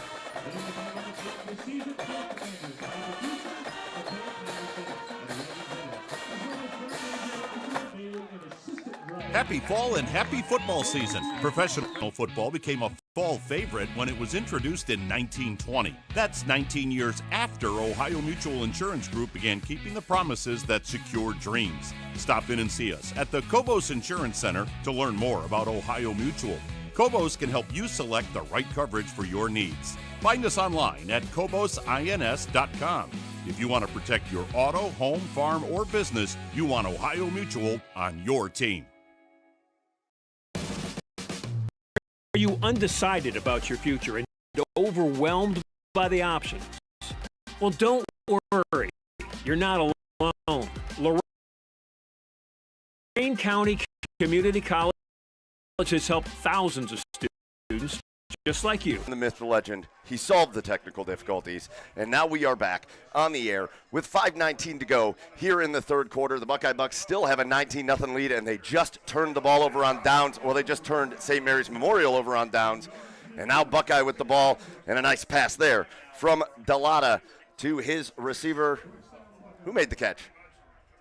What number made the catch there, Chad? Oh, sorry, that was number 2. We got to get back in it. That's Prauza. Yeah, number 2, Prauza. Prauza made the catch. Yeah. And that picks up 10 yards. And just like that, after stopping St. Mary's Memorial, St. Mary's Memorial was driving down the field a little bit, and Buckeye tightened things up. They turned him over on downs, and just like that, they've got the ball on the Memorial side of the field. Ball was a little bit behind Prauza that time. It hit it more in stride. He could have got more, but still, nevertheless, Buckeye inside St. Mary's territory. High formation. Handoff, Liam Phillips right up the gut. He gets met right at the 45-yard line, still fighting forward to about the 44. He's going to pick up about 5 yards there, and coming up to make a good play from the kind of safety floater position was Logan Childs, who kind of shot through there to hit Phillips. And again, it's a gain of 4. It'll be 2nd down and 6 with 4:19 to go here in the third quarter. Michael Keefe, Chad Meyer on the call. Gary Pelter on the camera if you're checking out YouTube. And like we already gave him credit, Jared Kozar running the computer. On 2nd down, handoff goes to Phillips. He just cuts up the middle, and he's going to gain out to about the 41-yard line. Give him about 3 yards there. It'll bring up a 3rd down and 3. Preston Ware better be careful. Some extracurricular activity after that play. Shoved a St. Mary's defensive lineman in the face, but fortunately no flag happened on that play. But yeah, Buckeye just looking to take some time off the clock. We're already at 3:42 to go here in the third quarter. That can be such a positive or a detriment when you run a ball control offense like St. Mary's does have. But we're almost at the end of the third. That's another pitch play to Phillips, and he's got to hold down the sideline. Can he beat one man? He's going to get brought down inside the 20 near the 17-yard line. And Liam Phillips, again, in the first half, we were going to get to some stats. Again, we had some technical issues, so thank you for sticking with us. I've been getting text messages. I got to give a shout out. You know I got to give a shout out when they're listening or watching on YouTube. My mom's watching. Patrick's watching. Nice. Hey, Mom and Patrick. Hopefully you're enjoying the game. Watching it. That's a lot of fun. But Liam Phillips in the first half, well over 100 yards, and he just breaks off another big run there. They're going to give this one on 1st down to Wilhelm, who breaks through 2 tackles, then carries a man across the 10-yard line down to the 8 as Wilhelm picks up about 9 on that 1st down carry. And just like that, Buckeyes inside the 10-yard line. Again, already with a 19-0 lead and looking to extend it. Thunder and lightning combo just keeps on striking here, Mike, in the second half here. Liam Phillips with the big run, showing some shiftiness, turning on the Jets, and then you go to Wilhelm with the power run up the middle for an 8. Phillips is going to get this handoff. He runs right side, and he's going to get brought down at the 5-yard line. That'll be enough for a 1st down, and Buckeyes going to have it 1st down and goal. Again, you got to give so much credit for the Buckeye Bucks. Again, the running backs have been great. Delata's made some big throws, but this is a big defensive line for St. Mary's Memorial. But Ryan Lino, Preston Ware, Kyle Landis, Cam Landis, and Ben Lazar have been doing a great job with their blocks And these running backs have been doing a phenomenal job finding the holes. And they are knocking on the door of another touchdown. First and goal from the 5. Delata takes the snap, hands it off to Phillips left side. Now he's going to cut up the middle, and he's going to plow his way forward into the end zone. A 5-yard touchdown run for Liam Phillips. And the Buckeye Bucks have opened up a 25-0 lead. Oh, we got a flag. It's going to be a personal foul against Buckeye. Let's see if this is before or after the touchdown. Flag came in late. And I wonder if something happened on the interior there, Mike, because, again, Preston Ware, the sophomore left guard for Buckeye, was getting into a shoving match with some of the defensive linemen from St. Mary's there a couple of plays ago. So I wonder if this is the aftermath, the after effects of that. This is playing off of that. But the officials are going to go over and talk to the head coach of St. Mary's Memorial, Bo Fry, but they are lining up for an extra point, so I think this is going to be a dead ball penalty. They still haven't signaled it yet. It's a personal foul against Buckeye. He didn't signal dead ball, but it is a dead ball penalty. The touchdown does count, and they are going to enforce the penalty on the kickoff. And so, again, it is 25-0 Buckeye, and pending this extra point. An interesting start. Again, Buckeye came out and went 3 and out. You thought maybe a little momentum for Memorial. No. Buckeye forced a punt, or the turnover on downs. And then Buckeye marches right down the field. The extra point is up and good. And they now have a 26-0 lead. Yeah, and and St. Mary's was putting together a nice little drive, but Buckeye just made the plays when they had to, Mike. And that's, again, I talked about it a little bit earlier, but it can either be a positive or a detriment when you run this, the ball control, power running offense that St. Mary's runs, right? Yeah, you take a lot of time off the clock, you possess the ball, but it needs to turn into points. Well, Buckeye again with this 26-0 lead. We'll take a quick break, and we'll be back with more here on the YouTube channel and the all-new WEOL.com. At Mick Abraham Elyria Ford this month, you choose. Right now, get the Escape, Mach-E, Mustang, or Bronco Sport for only $399 a month with 0 down, or the Bronco, Explorer, or F-150 for just $499 a month. At Mick Abraham Elyria Ford, we make it that easy. Lorain County Community College is where you'll lock in your future success. LCCC will get you prepared, get you credentialed, and get you working. Lorain County Community College. Your goals, your career, your future. Enroll today. Welcome back out here to Buckeye High School Alumni Stadium, Edwin M. Stein Gas Field, where, again, Chad, we talked about it before the game. There have been a couple demons in the playoffs here at Stein Gas Field, especially what is now the second week, Week 12. Buckeyes come in as a higher seed, and they faced some tough matchups. We were here for that Padua game last year that Padua got them in. It was a really good game, but Buckeye came up short. This is a statement victory for the Buckeye Bucks as they are now 2:29 to go here in the third quarter, cruising 26-0. Yeah, absolutely. The 15-yard penalty was enforced on the kickoff, so they will kick from 15 yards back, and it will be fielded at the 25-yard line. Memorial bringing it out across the 40 and going to get brought down at the 45-yard line. And Memorial is going to take over in really good field position, as it was Dylan Fink who had that return with 2:22 to go here in the third quarter. Well, you got to think, if you're St. Mary's, I mean, I'm curious to see what they have as far as a hurry-up type, 2-minute type offense goes, because you got to think with this offense that they run, Mike, again, it's slow going. It's getting into the huddle, going over the sideline, getting the play. But at 26-0, you can't help but feel this might be too much for St. Mary's to overcome unless they can manage to get a couple of quick scores here. I know anybody that likes the Buckeye Bucks is wishing that we would stop talking like that because, again, there's still plenty of game left. This is going to be Fink after that return, who's got a good run, bounces to the outside, breaks a tackle, and he's going to gain about 10 yards, and we're going to have a flag that comes in, and this may be a face mask right at the end, as Fink was brought down at the Buckeye 45-yard line, and I think this might move him up another 15 yards. Let's see what the call is. And then let's see what the call is before I make my comment.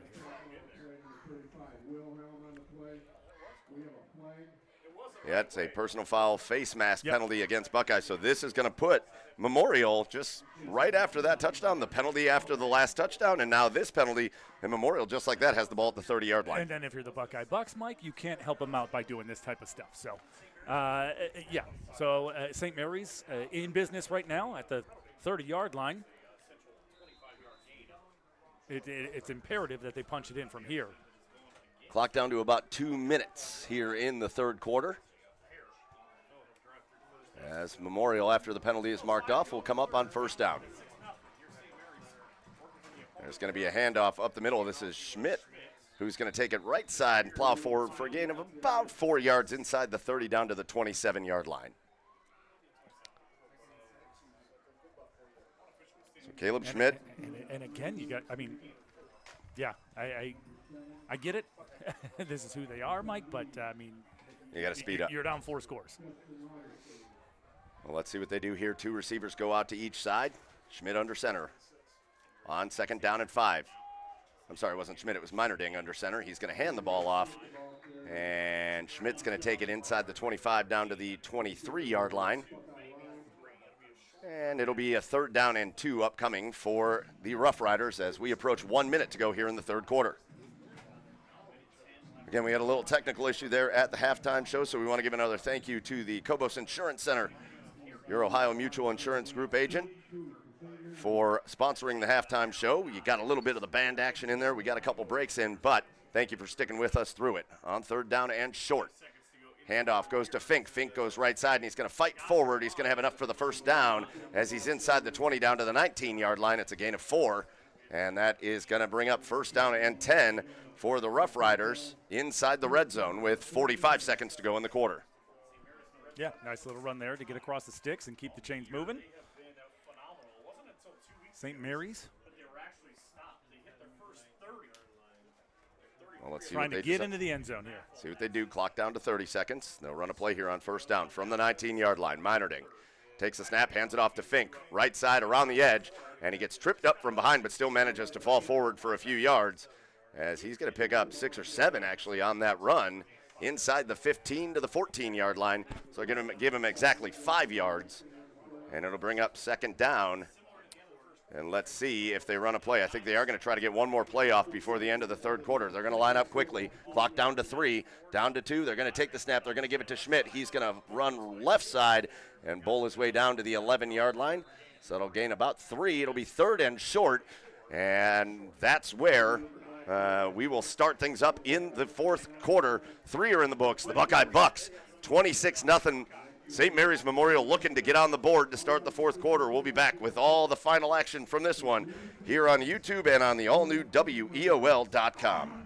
Fall is the season of change, and when things change in your life, be sure you have the best protection for what matters most to you. At the Cobos Insurance Agency, we're committed to helping you select the best insurance to accommodate the changing needs in your life. That's why Cobos recommends Ohio Mutual Insurance Group. Since 1901, Ohio Mutual has been keeping the promises that secure dreams. Find us online at CobosINS.com. We'd love to help evaluate your insurance needs and recommend the best coverage from the best companies like Ohio Mutual. Tonight's game is brought to you by Stewart's Appliance. Family owned, locally trusted, and proud to support Lorain County. Whether it's a new fridge, washer, or stove, Stewart's is here for you. Stewart's Appliance, serving families, supporting community. Welcome back out here for 4th quarter action. Michael Keefe, Chad Meyer joining you on the call here. Gary Pelter running the camera for the YouTube channel. Jared Kozar running the computer as we are 1 quarter away from the final score here in Buckeye. Week 12, the Buckeye Bucks lead it 26-0. Memorial knocking on the door. They almost scored at the end of the 1st half, and then they just did nothing but go backwards. Let's see if they're able to capitalize on a drive here to start the 4th quarter. 3rd down and 2 from the 11-yard line. Meinerding goes under center. Going with a little hard count. Buckeye doesn't jump. Meinerding's going to take it. He's going to hand it off. Schmidt, right side, right up the gut. He's going to go across the 10 down to the 8-yard line. He needed 2. He got 3. And that'll bring up 1st down and goal for St. Mary's Memorial. Well, if there's one thing, Mike, that Buckeye's been doing, and a great job there first by Schmidt to get across the sticks and make it 1st and goal for St. Mary's. But the one thing Buckeye's done well so far, Caleb Schmidt, Mike, on the year has close to 2,000 yards rushing. They prevented a big rushing play. Yes. Right? They've kept his gains to a minimum. Right? He probably has 20 carries so far right now. Here we go on 1st and goal inside the 10.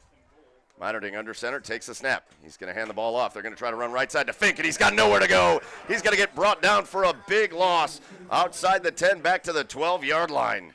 Mike, the catalyst on that play, which caused that tackle for loss, was Roman Kretler. Roman Kretler blew that play up. It forced Fink to run into his own lineman to try to take it to the outside. The Bucks' defense pursuit was there and got the loss on the play. So a great job there by Kretler to blow it up.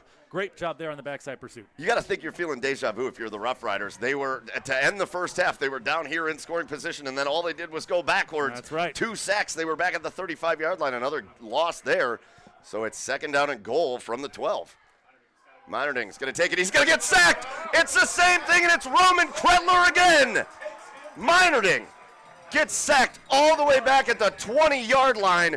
Roman Kretler with another sack, and it is deja vu for the Rough Riders. Absolutely nobody picked up Kretler. Kretler came in on a blitz untouched. Meinerding didn't even have a chance to even look downfield for his receivers on that play. Mike Kretler was right in his face right away and comes away with the sack on another big loss. Roman Kretler came into this game with 2 sacks on the season. He's got 2 in this game. 10:20 to go in the ball game, and now it's third and goal from the 20-yard line for the Rough Riders. Meinerding under center. Here comes Buckeye again. It's going to be play action again. They're coming after him again, and they're going to get him. Oh, no, he gets out of a tackle, and now he's just going to run it left side, and he's going to get hit right near the line of scrimmage. He's going to get back across the 20 down to maybe the 19-yard line. So it's only a gain of 1, but it's going to be 4th and goal from the 19. And who else but Roman Kretler, Mike, to come up and make that tackle? After the sack came from Kretler, right? Meinerding gets away from pressure, but Kretler comes up to the line of scrimmage to make the play, breaks down, stops him for a 1-yard gain, and it's 4th and goal. Hey, we'll keep you apprised. I do want to get to some scores that you were watching earlier, but Rick Nolan just gave us a score. We'll keep an eye on it over at Tom Benson Hall of Fame Stadium. It's Medina 7, Canton McKinley 7. That's right. In the third quarter. Let's go, Bees. Here we go, 4th and goal from the 19. They're just going to float this one out. It's not even going to be anywhere near the end zone, and I think this is going to be an interception. And it is going to be an interception. Buckeye comes down with it. Maybe you wanted to drop that ball, but it's Roman Kretler who comes away with the interception. Listen, I know a lot of people up here, Jared's even saying, you probably want to bat that down, and you're probably right, but Roman Kretler's just racking up stats at this point. Couple of sacks, now he's got an interception, and this Buckeye Bucks defense has been unbelievable in this game. It's hard.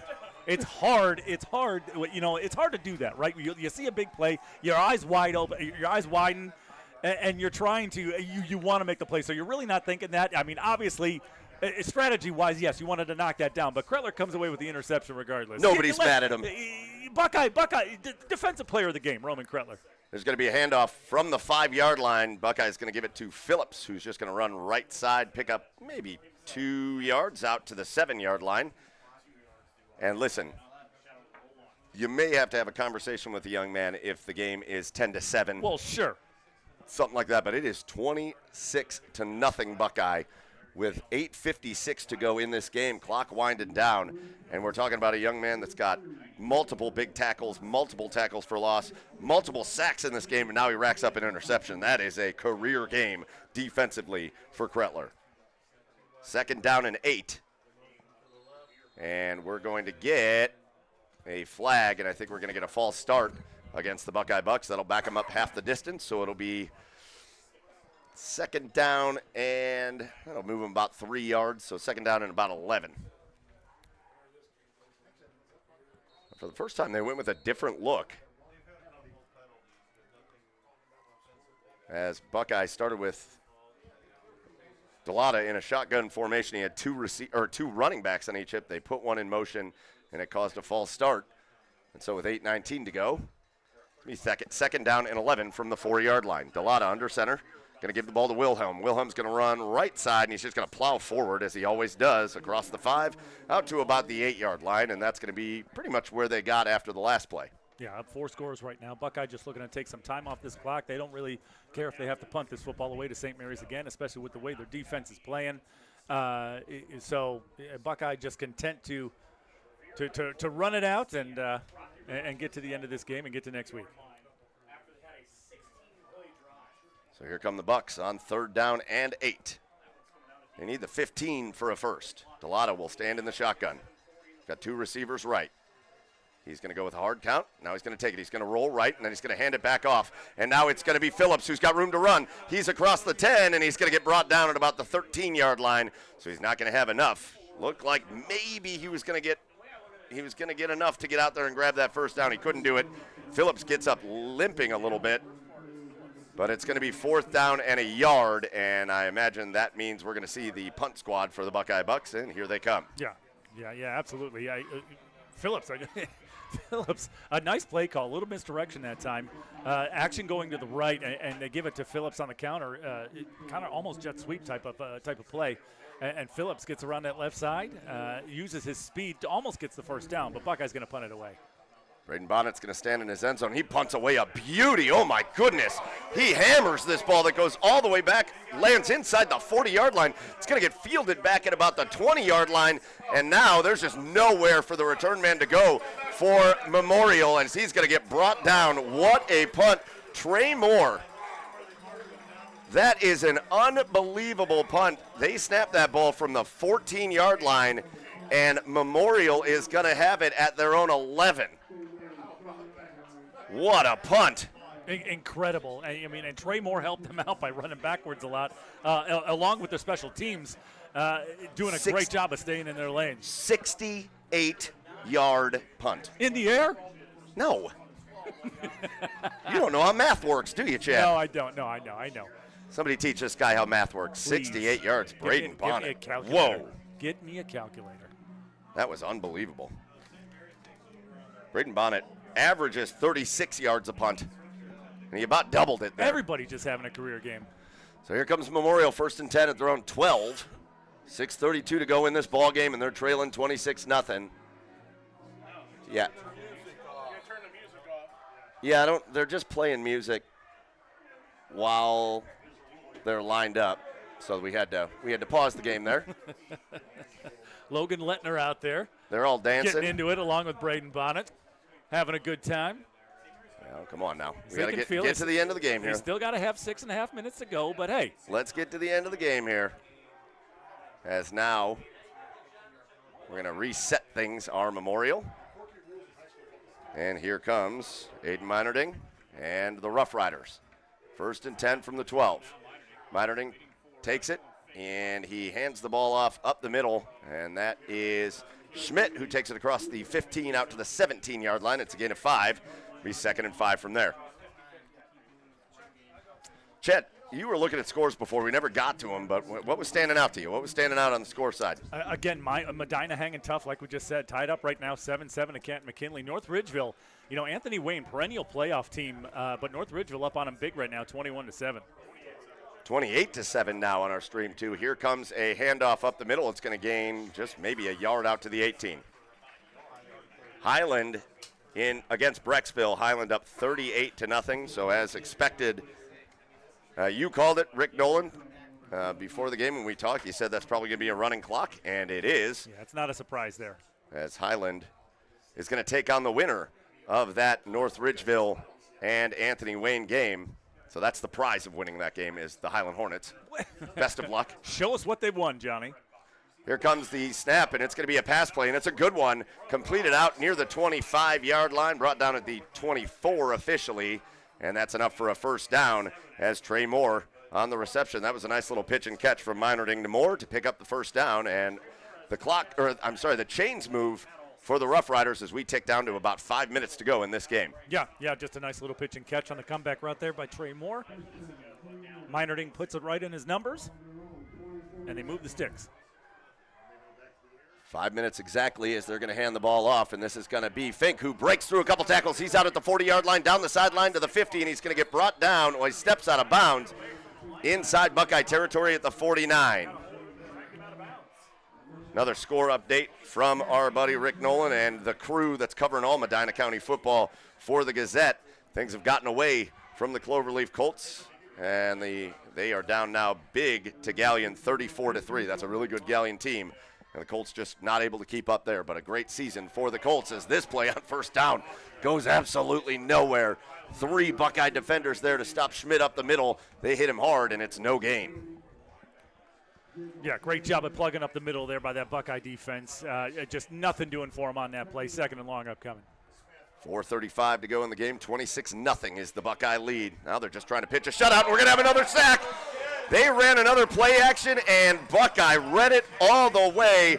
A huge sack there.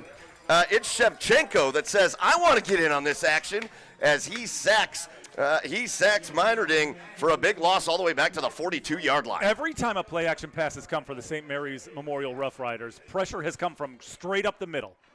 Here comes a pass play. This is just going to be picked off. It's intercepted as just cutting off the pass attempt was Derek Snyderburn. What an anticipation there from Snyderburn, and he's got his 4th interception of the year, and the Buckeye Bucks are sealing this thing in style. Sealing it in style, Mike. Again, pressure has come from, going back to that last play real quick, pressure has come from right up the middle, untouched. Pressure has been in Meiterding's face as soon as before he can even get the ball off. And that time, Derek Snyderburn, with a great read on the same pass play that St. Mary's has been using all game, makes the one-handed interception. Buckeye takes over. Roman Kretler is going to get the handoff here. He's going to try to fight through a tackle as he runs right side, and he's going to get brought down by about 3 Memorial defenders inside the 40 at the 39-yard line. So it's a gain of 3 for Kretler there, but it is a party here right now for the home crowd in Buckeye as they are seeing this top-seeded Buckeye Bucks team look like a top-seeded team against St. Mary's Memorial. Rick Nolan giving us more score updates. Kent McKinley has taken the lead over the Battling Bees of Medina there at Tom Benson Hall of Fame Stadium, 14-7. But what a game, what an effort. I don't know what team this is from Medina, but they're putting up a heck of an effort. Game not over, so we'll see if they can answer. 3:20 to go in this one. Handoff is just going to go to Wilhelm, who's not going to really have anywhere to go. He's going to fight just to get back to the line of scrimmage as he tried to run it off to the right side. But that time the Rough Riders defense was ready for it, and it's going to be 3rd and 7. So, the Buckeye Bucks are going to move on in the postseason. They'll go to the regional semifinal 1 week from tonight. They'll take on the winner of Revere and Rocky River. And maybe we get a score update on that one at some point. 3rd down and 7, though, coming up for the Bucks. 2:40 to go in the game. What a win, what a performance. Delata takes the snap. Hands the ball off to Kretler. Kretler runs left side, off tackle, makes a man miss, then gets inside the 30, and he's brought down inside the 25 at the 24-yard line. Big pickup there for Roman Kretler. He's been the defensive player of the game. Now he's getting involved on offense, and that's a 1st down run.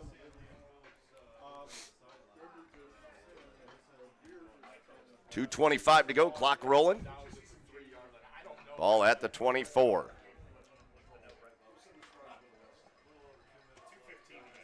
Delata takes a snap, hands it off. Kretler goes up the middle. This time not a lot of running room as he's going to get down to about the 21-yard line, and that's where he's brought down. You know, we've been giving you scores from around the area, but how about what's going on in Cavaliers land as the Cavs are just trouncing the Washington Wizards right now. That score, 106-78. As the Cavs, the Stars are playing big in that game. Mitchell, Garland, Mobley, Allen all having good games against the Wizards. Minute 45 to go here in this one. As Buckeye just getting ready to run this clock out. 2nd down, 7 yards to go.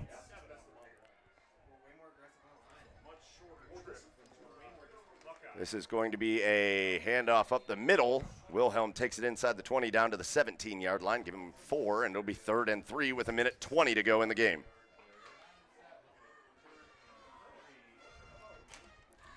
Last time the score stream was updated, it was 9-7 Rocky River at half. So I don't know if we have any updates on that yet. It's always hard to get Rocky River score updates. But we'll see. 9-7 at half was the score. But again, that's of great interest to the Buckeye Bucks because that will be the team that travels here to Buckeye to take on the Bucks next week. End of the 3rd quarter, 9-7 Rocky River. Wow, what a game they got going on there at Revere. 46 seconds on the clock, and it looks like Buckeye's just going to take a knee. Turner Delata will take a snap. They will take a knee, and the Buckeye Bucks don't need to snap it again. They are going to walk away with a victory, and what an impressive victory it was. St. Mary's Memorial came in pretty hot on the season. They came in on a lengthy winning streak, 6 games. They had won their last 6 games, and the Buckeye Bucks put an end to it with authority tonight. The final score here at Edwin M. Steingas Field, Buckeye 26, St. Mary's Memorial nothing. What a showing for the Buckeye Bucks. We're going to take a break. When we come back, we'll get you maybe some scores, maybe a look at what's coming up next week in the area, and so much more. You're checking out this Medina County matchup right here on YouTube and on the all-new WEOL.com. At Nick Abraham Elyria Ford this month, you choose. Right now, get the Escape, Mach-E, Mustang, or Bronco Sport for only $399 a month with 0 down, or the Bronco, Explorer, or F-150 for just $499 a month. At Nick Abraham Elyria Ford, we make it that easy. High school football in Lorain County is all about tradition, pride, and community, and that's what Stewart's Appliance is built on. For generations, Stewart's has been the family-owned appliance store you can count on for quality products and personal service. From refrigerators to washers, ovens to dishwashers, Stewart's has what you need to keep your home running. Proud to support Lorain County and proud to support high school sports. Stewart's Appliance, where community comes first. Are you undecided about your future and overwhelmed by the options? Well, don't worry, you're not alone. Lorain County Community College has helped thousands of students just like you find their future career. From short-term training programs to transfer options all the way to bachelor degrees, our programs are designed to set you up for future success. Lorain County Community College, your goals, your career, your future. Enroll today.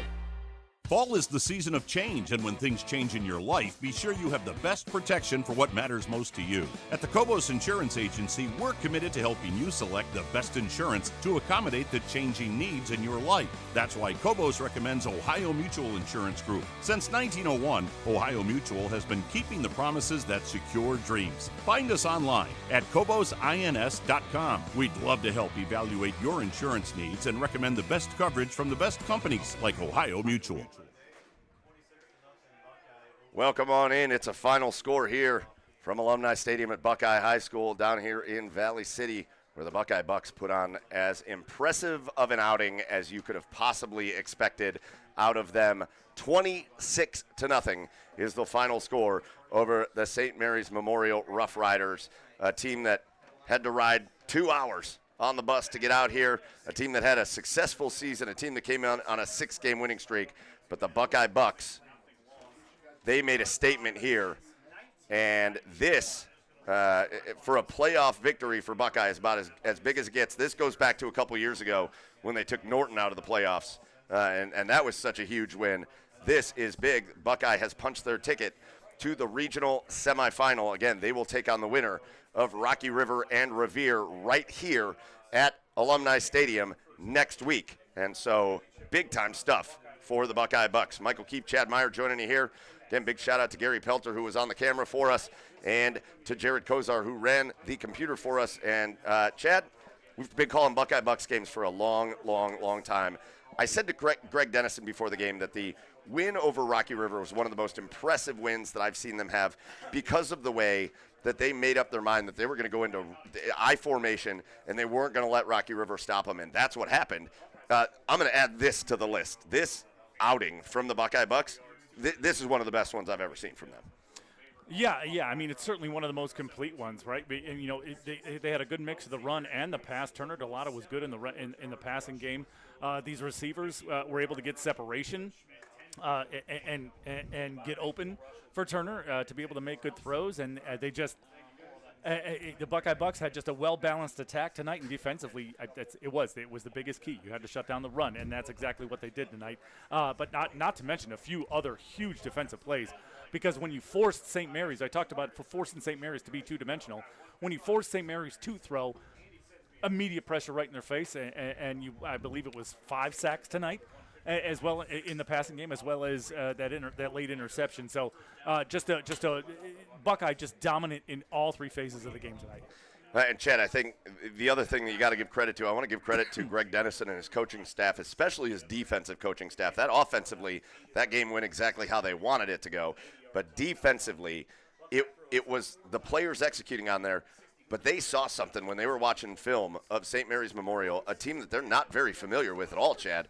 But they saw something on film that they knew how to get to them when they were going to try to go for those play-action passes. They were reading those absolutely perfectly, and that goes to coaching as well as players too. Yeah, it certainly does. I mean, when it comes to the wing T, right, you almost have to sell out on the run, but you also have to be disciplined at the same time. And Buckeye did a great job of doing that tonight, right? You know, we talked about Caleb Schmidt leading rusher for the St. Mary's offense. On the year, having almost 2,000 yards. Caleb Schmidt having almost 2,000 yards on the year. Buckeye did a great job preventing any big plays in the run game tonight. Right, and that's what the St. Mary's offense lives off of, right? Is big plays in the wing tee from the wing tee offense, and Buckeye just wouldn't let them break anything free tonight. So a great job by that Buckeye defense. Buckeye goes to 11-0 on the year, and again, if you are either Rocky River or Revere, again, Rocky River, not many teams know the Buckeye Bucks like the Rocky River Pirates do. It's been a great rivalry over the past several years. But when you watch the way Buckeye played in this game, you know they were able to get healthy a little bit. And really, it answered the question, didn't it, Chad? Greg Dennison was a little concerned about the bye week. Question answered. A guy like Roman Kretler's been banged up all year long, and you think the bye week did any good for him? How about Liam Phillips, a guy that was banged up all year long? Think the bye week did some wonders for those guys? Yeah, they were able to get healthy. They were able to just rejuvenate, and it showed tonight. I mean, they played with energy. They played with violence. They played aggressively, and it paid off for them tonight as they shut out St. Mary's. Real quick, let's just talk about how we got to the final score, and it started with a bang in the first quarter. It was a huge touchdown pass. It was Delata to Wilhelm, who lined up as a fullback and then just ran a seam route down the middle of the field, and Delata found him for a 63-yard touchdown pass. Extra point was no good. It was 6-0 at the end of the first quarter. In the second quarter, it was Wilhelm again. This time, though, not quite as flashy of a play. They had the ball at the 1-yard line, goal to go, and they just handed the ball to that big boy who found his way into the end zone with a punishing run, plowed over a defender to get in, and that made it 12-0 after a 2-point conversion attempt was no good. Then it got crazy because at the end of the first half, it was St. Mary's Memorial who had marched down the field, and they were first and goal at the 7-yard line. And then there was a false start that backed them up, made it first and goal at the 12. There was a gain of nothing, made it second and goal at the 12. And then there was a sack that took them all the way back to like the 29-yard line. And then there was another sack that took them all the way back to the 35-yard line. It was fourth and goal from the 35. They attempted a field goal and did not hit it. And that was it just felt like a big play, a big series just right there. We were about 30 seconds from halftime, Chad. And we knew Buckeye was going to get the ball to start the second half. We looked like we were going into the half at 12-0, but what happened on the first play? From the 20-yard line, they handed the ball to Liam Phillips, and he broke an 80-yard touchdown run, made it 19-0 at the half, and this place was absolutely rocking, knowing again that they were going to get the ball after the half. In the second half, it was just one touchdown, but that's all it took. In the third quarter, it was a 5-yard run by Liam Phillips, his second touchdown of the game. That made it 26-0, and that was the final score. We're going to take a quick break here on the postgame show. When we come back, we'll get you some scores, and we'll talk about a little bit about next week before we wrap up. Again, 26-0 the final here. You're watching the Medina County matchup on the YouTube channel and the all-new WEOL.com. Happy fall and happy football season. Professional football became a fall favorite when it was introduced in 1920. That's 19 years after Ohio Mutual Insurance Group began keeping the promises that secure dreams. Stop in and see us at the Cobos Insurance Center to learn more about Ohio Mutual.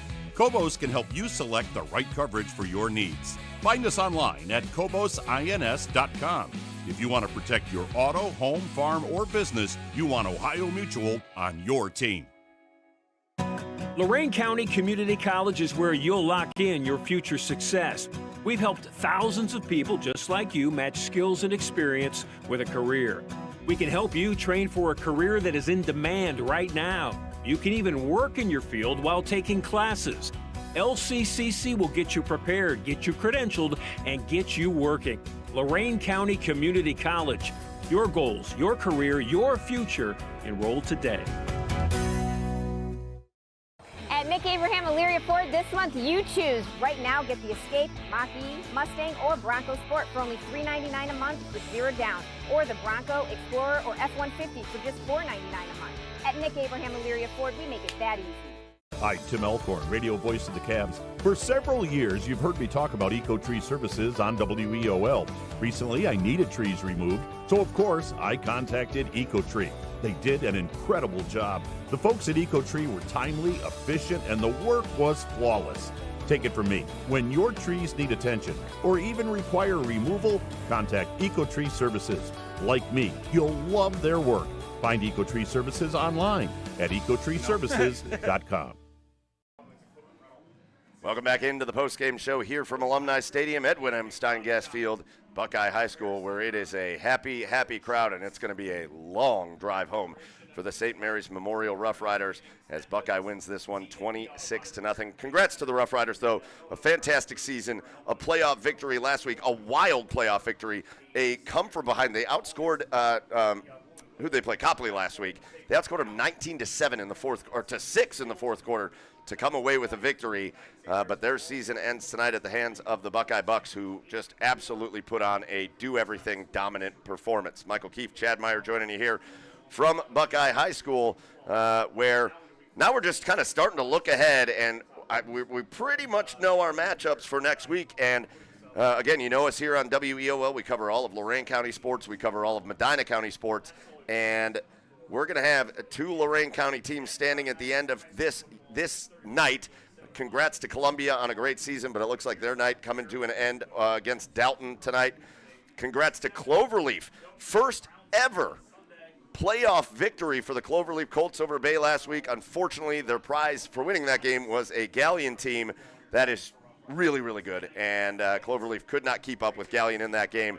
And so congrats to the Colts on a great season. We'll see. We may have one other Medina team. There is another Medina team playing, and it's the Medina Battling Bees. Nobody would have even said that as the season went on, but they are locked in it. Right now it's fourth quarter, and Canton McKinley has a 14-7 lead over the Bees. So, again, we could have another Medina team. We'll see how that game wraps up. But on WEOL next week, I think it's pretty safe to say we know what's going on. Rocky River just took a 16-7 lead over Revere on a 79-yard touchdown pass to Rowan Kennedy.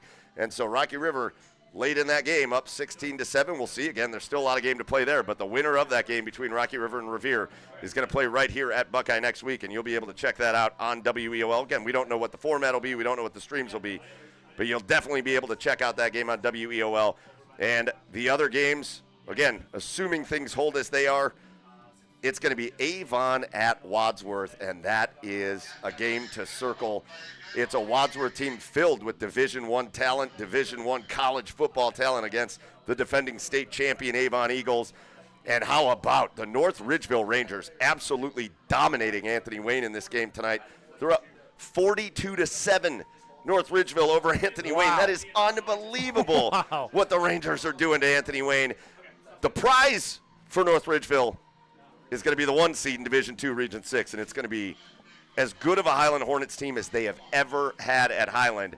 That matchup, if this is the Ridgeville team that's showing up at Highland, that matchup is going to be one to watch as well. So those are 3 marquee games that you'll be able to check out on WEOL next week, and that's what it's all about, Chad. That's what it's all about. You've been working really hard over there, and we didn't let you get to it at halftime, so I'm going to let you get to it here in the post-game show. Give us the scores from around the area.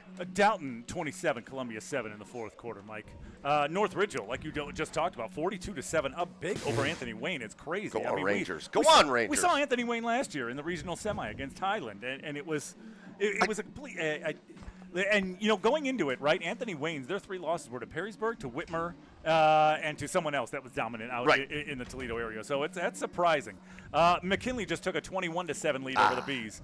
What a run by the Bees. We'll see. Hey, we'll see. Maybe they can make a miracle comeback. They were down late to Strongsville as well and came back and won that game. Highland, Brecksville gets a touchdown late, so Highland wins that game 38-7.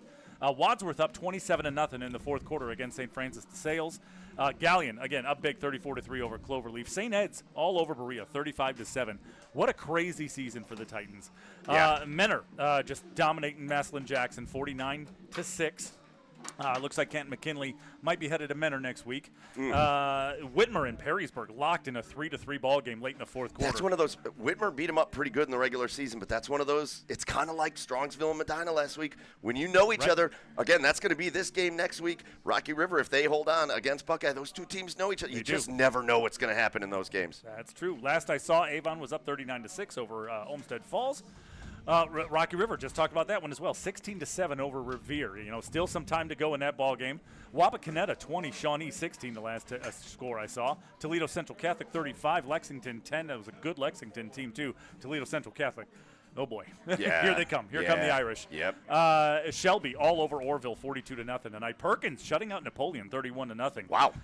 Bath 14, Bellevue nothing. Hoban 38, Boardman nothing. Walsh was beating Nordonia last I saw, 28-15. The Upstart, one of the hottest teams down there in Stark County. The Green Bulldogs, the 11-seed Green Bulldogs, leading Austintown Fitch 17-14. Yes. Hudson up over Uniontown Lake, another great matchup going on this week. 14-5 wow. late in the fourth quarter. So Hudson leading that one. Canfield leading Kenston 24-6. It was 7-6 for the longest time, Canfield was. CVCA just dominating Geneva 42-0. Hawken, the 3-seed Hawken, losing to 6-seed Akron East 30-10. That's a big loss there, or a big win there for Akron East. I don't know how accurate this is. But I think it was, just judging by everything I saw, Mike. I could look up, but it's Villa Angela St. Joe's 61, Maple Heights 18. Yuck.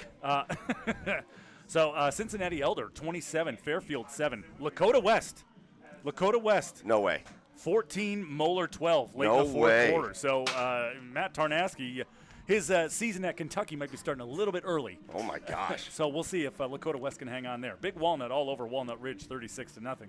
Ashland, with a quarterback who's candidate for Mr. Football in Nathan Bethard, in a close one with Columbus St. Francis DeSales. 23-21, DeSales up late in the fourth quarter there. Maslin all over Hoover tonight, 49-7. Canal Winchester shutting out Westerville South, 21-0. Bishop Watterson, 49, Granville, nothing. Bloom Carroll, 28, Licking Valley, 8. Tippecanoe all over Talawanda tonight, 55-7. That's a fun one. Yeah. Olentangy Orange, who everybody thinks is going to be that Division I state championship this year, is beating Berlin 16-0. Olentangy Liberty, 17. Olentangy Braves, and then Olentangy Red, and then Olentangy Green. Liberty up 17-0 in that one. Anderson leading Withrow 14-0. LaSalle up on Xenia 14-0. Glenville all over Salem tonight 42-0. Lake Catholic, I didn't get a score update there, but the last score I saw, Lake Catholic was up on Streetsboro 10-0. Wow. And then Marion Local all over Lehman Catholic 42-6. You know we got to get you the streak. We know we got to get you the streak every time. And that Marion Local streak continues. They dominate. How about this, though? We got streak that should have ended this year. We got a score update here, though. 7 minutes to go in the fourth quarter. Revere just scored a touchdown. 16-14, Rocky River over Revere again. The winner of that game comes out here next week, and you're going to be able to check it out on WEOL. All right, guys, that's going to do it for our broadcast here. That's going to do it for this one, as we had a great Week 11 game, especially if you are a fan of the Buckeye Bucks. Or Week 12, yeah, I know. Well, I had to do Halloween, so this is my Week 11. What was that about math? My Week 11. Yeah, I'm bad at math, too. Leave me alone.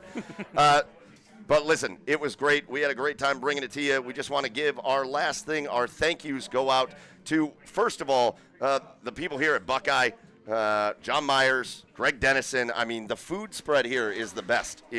Not only do we get Samoski's Pizza, but then they bring the Chipotle spread that will make you just fall over. I think we had... Where'd we get the wings from? Brew Kettle. Brew Kettle wings. Come on, man. I mean, it was just unbelievable. Big shout out to the folks here at Buckeye, and we get to come do it again. Yeah, all right. Second shout out, second set of thank yous goes out to our sponsors, Lorain County Community College, Stewart's TV and Appliance there in Elyria, Nick Abraham, Elyria Ford, Cobos Insurance Center. We did Stewart's. Yeah, there we go. Eco Tree. And did we miss anybody?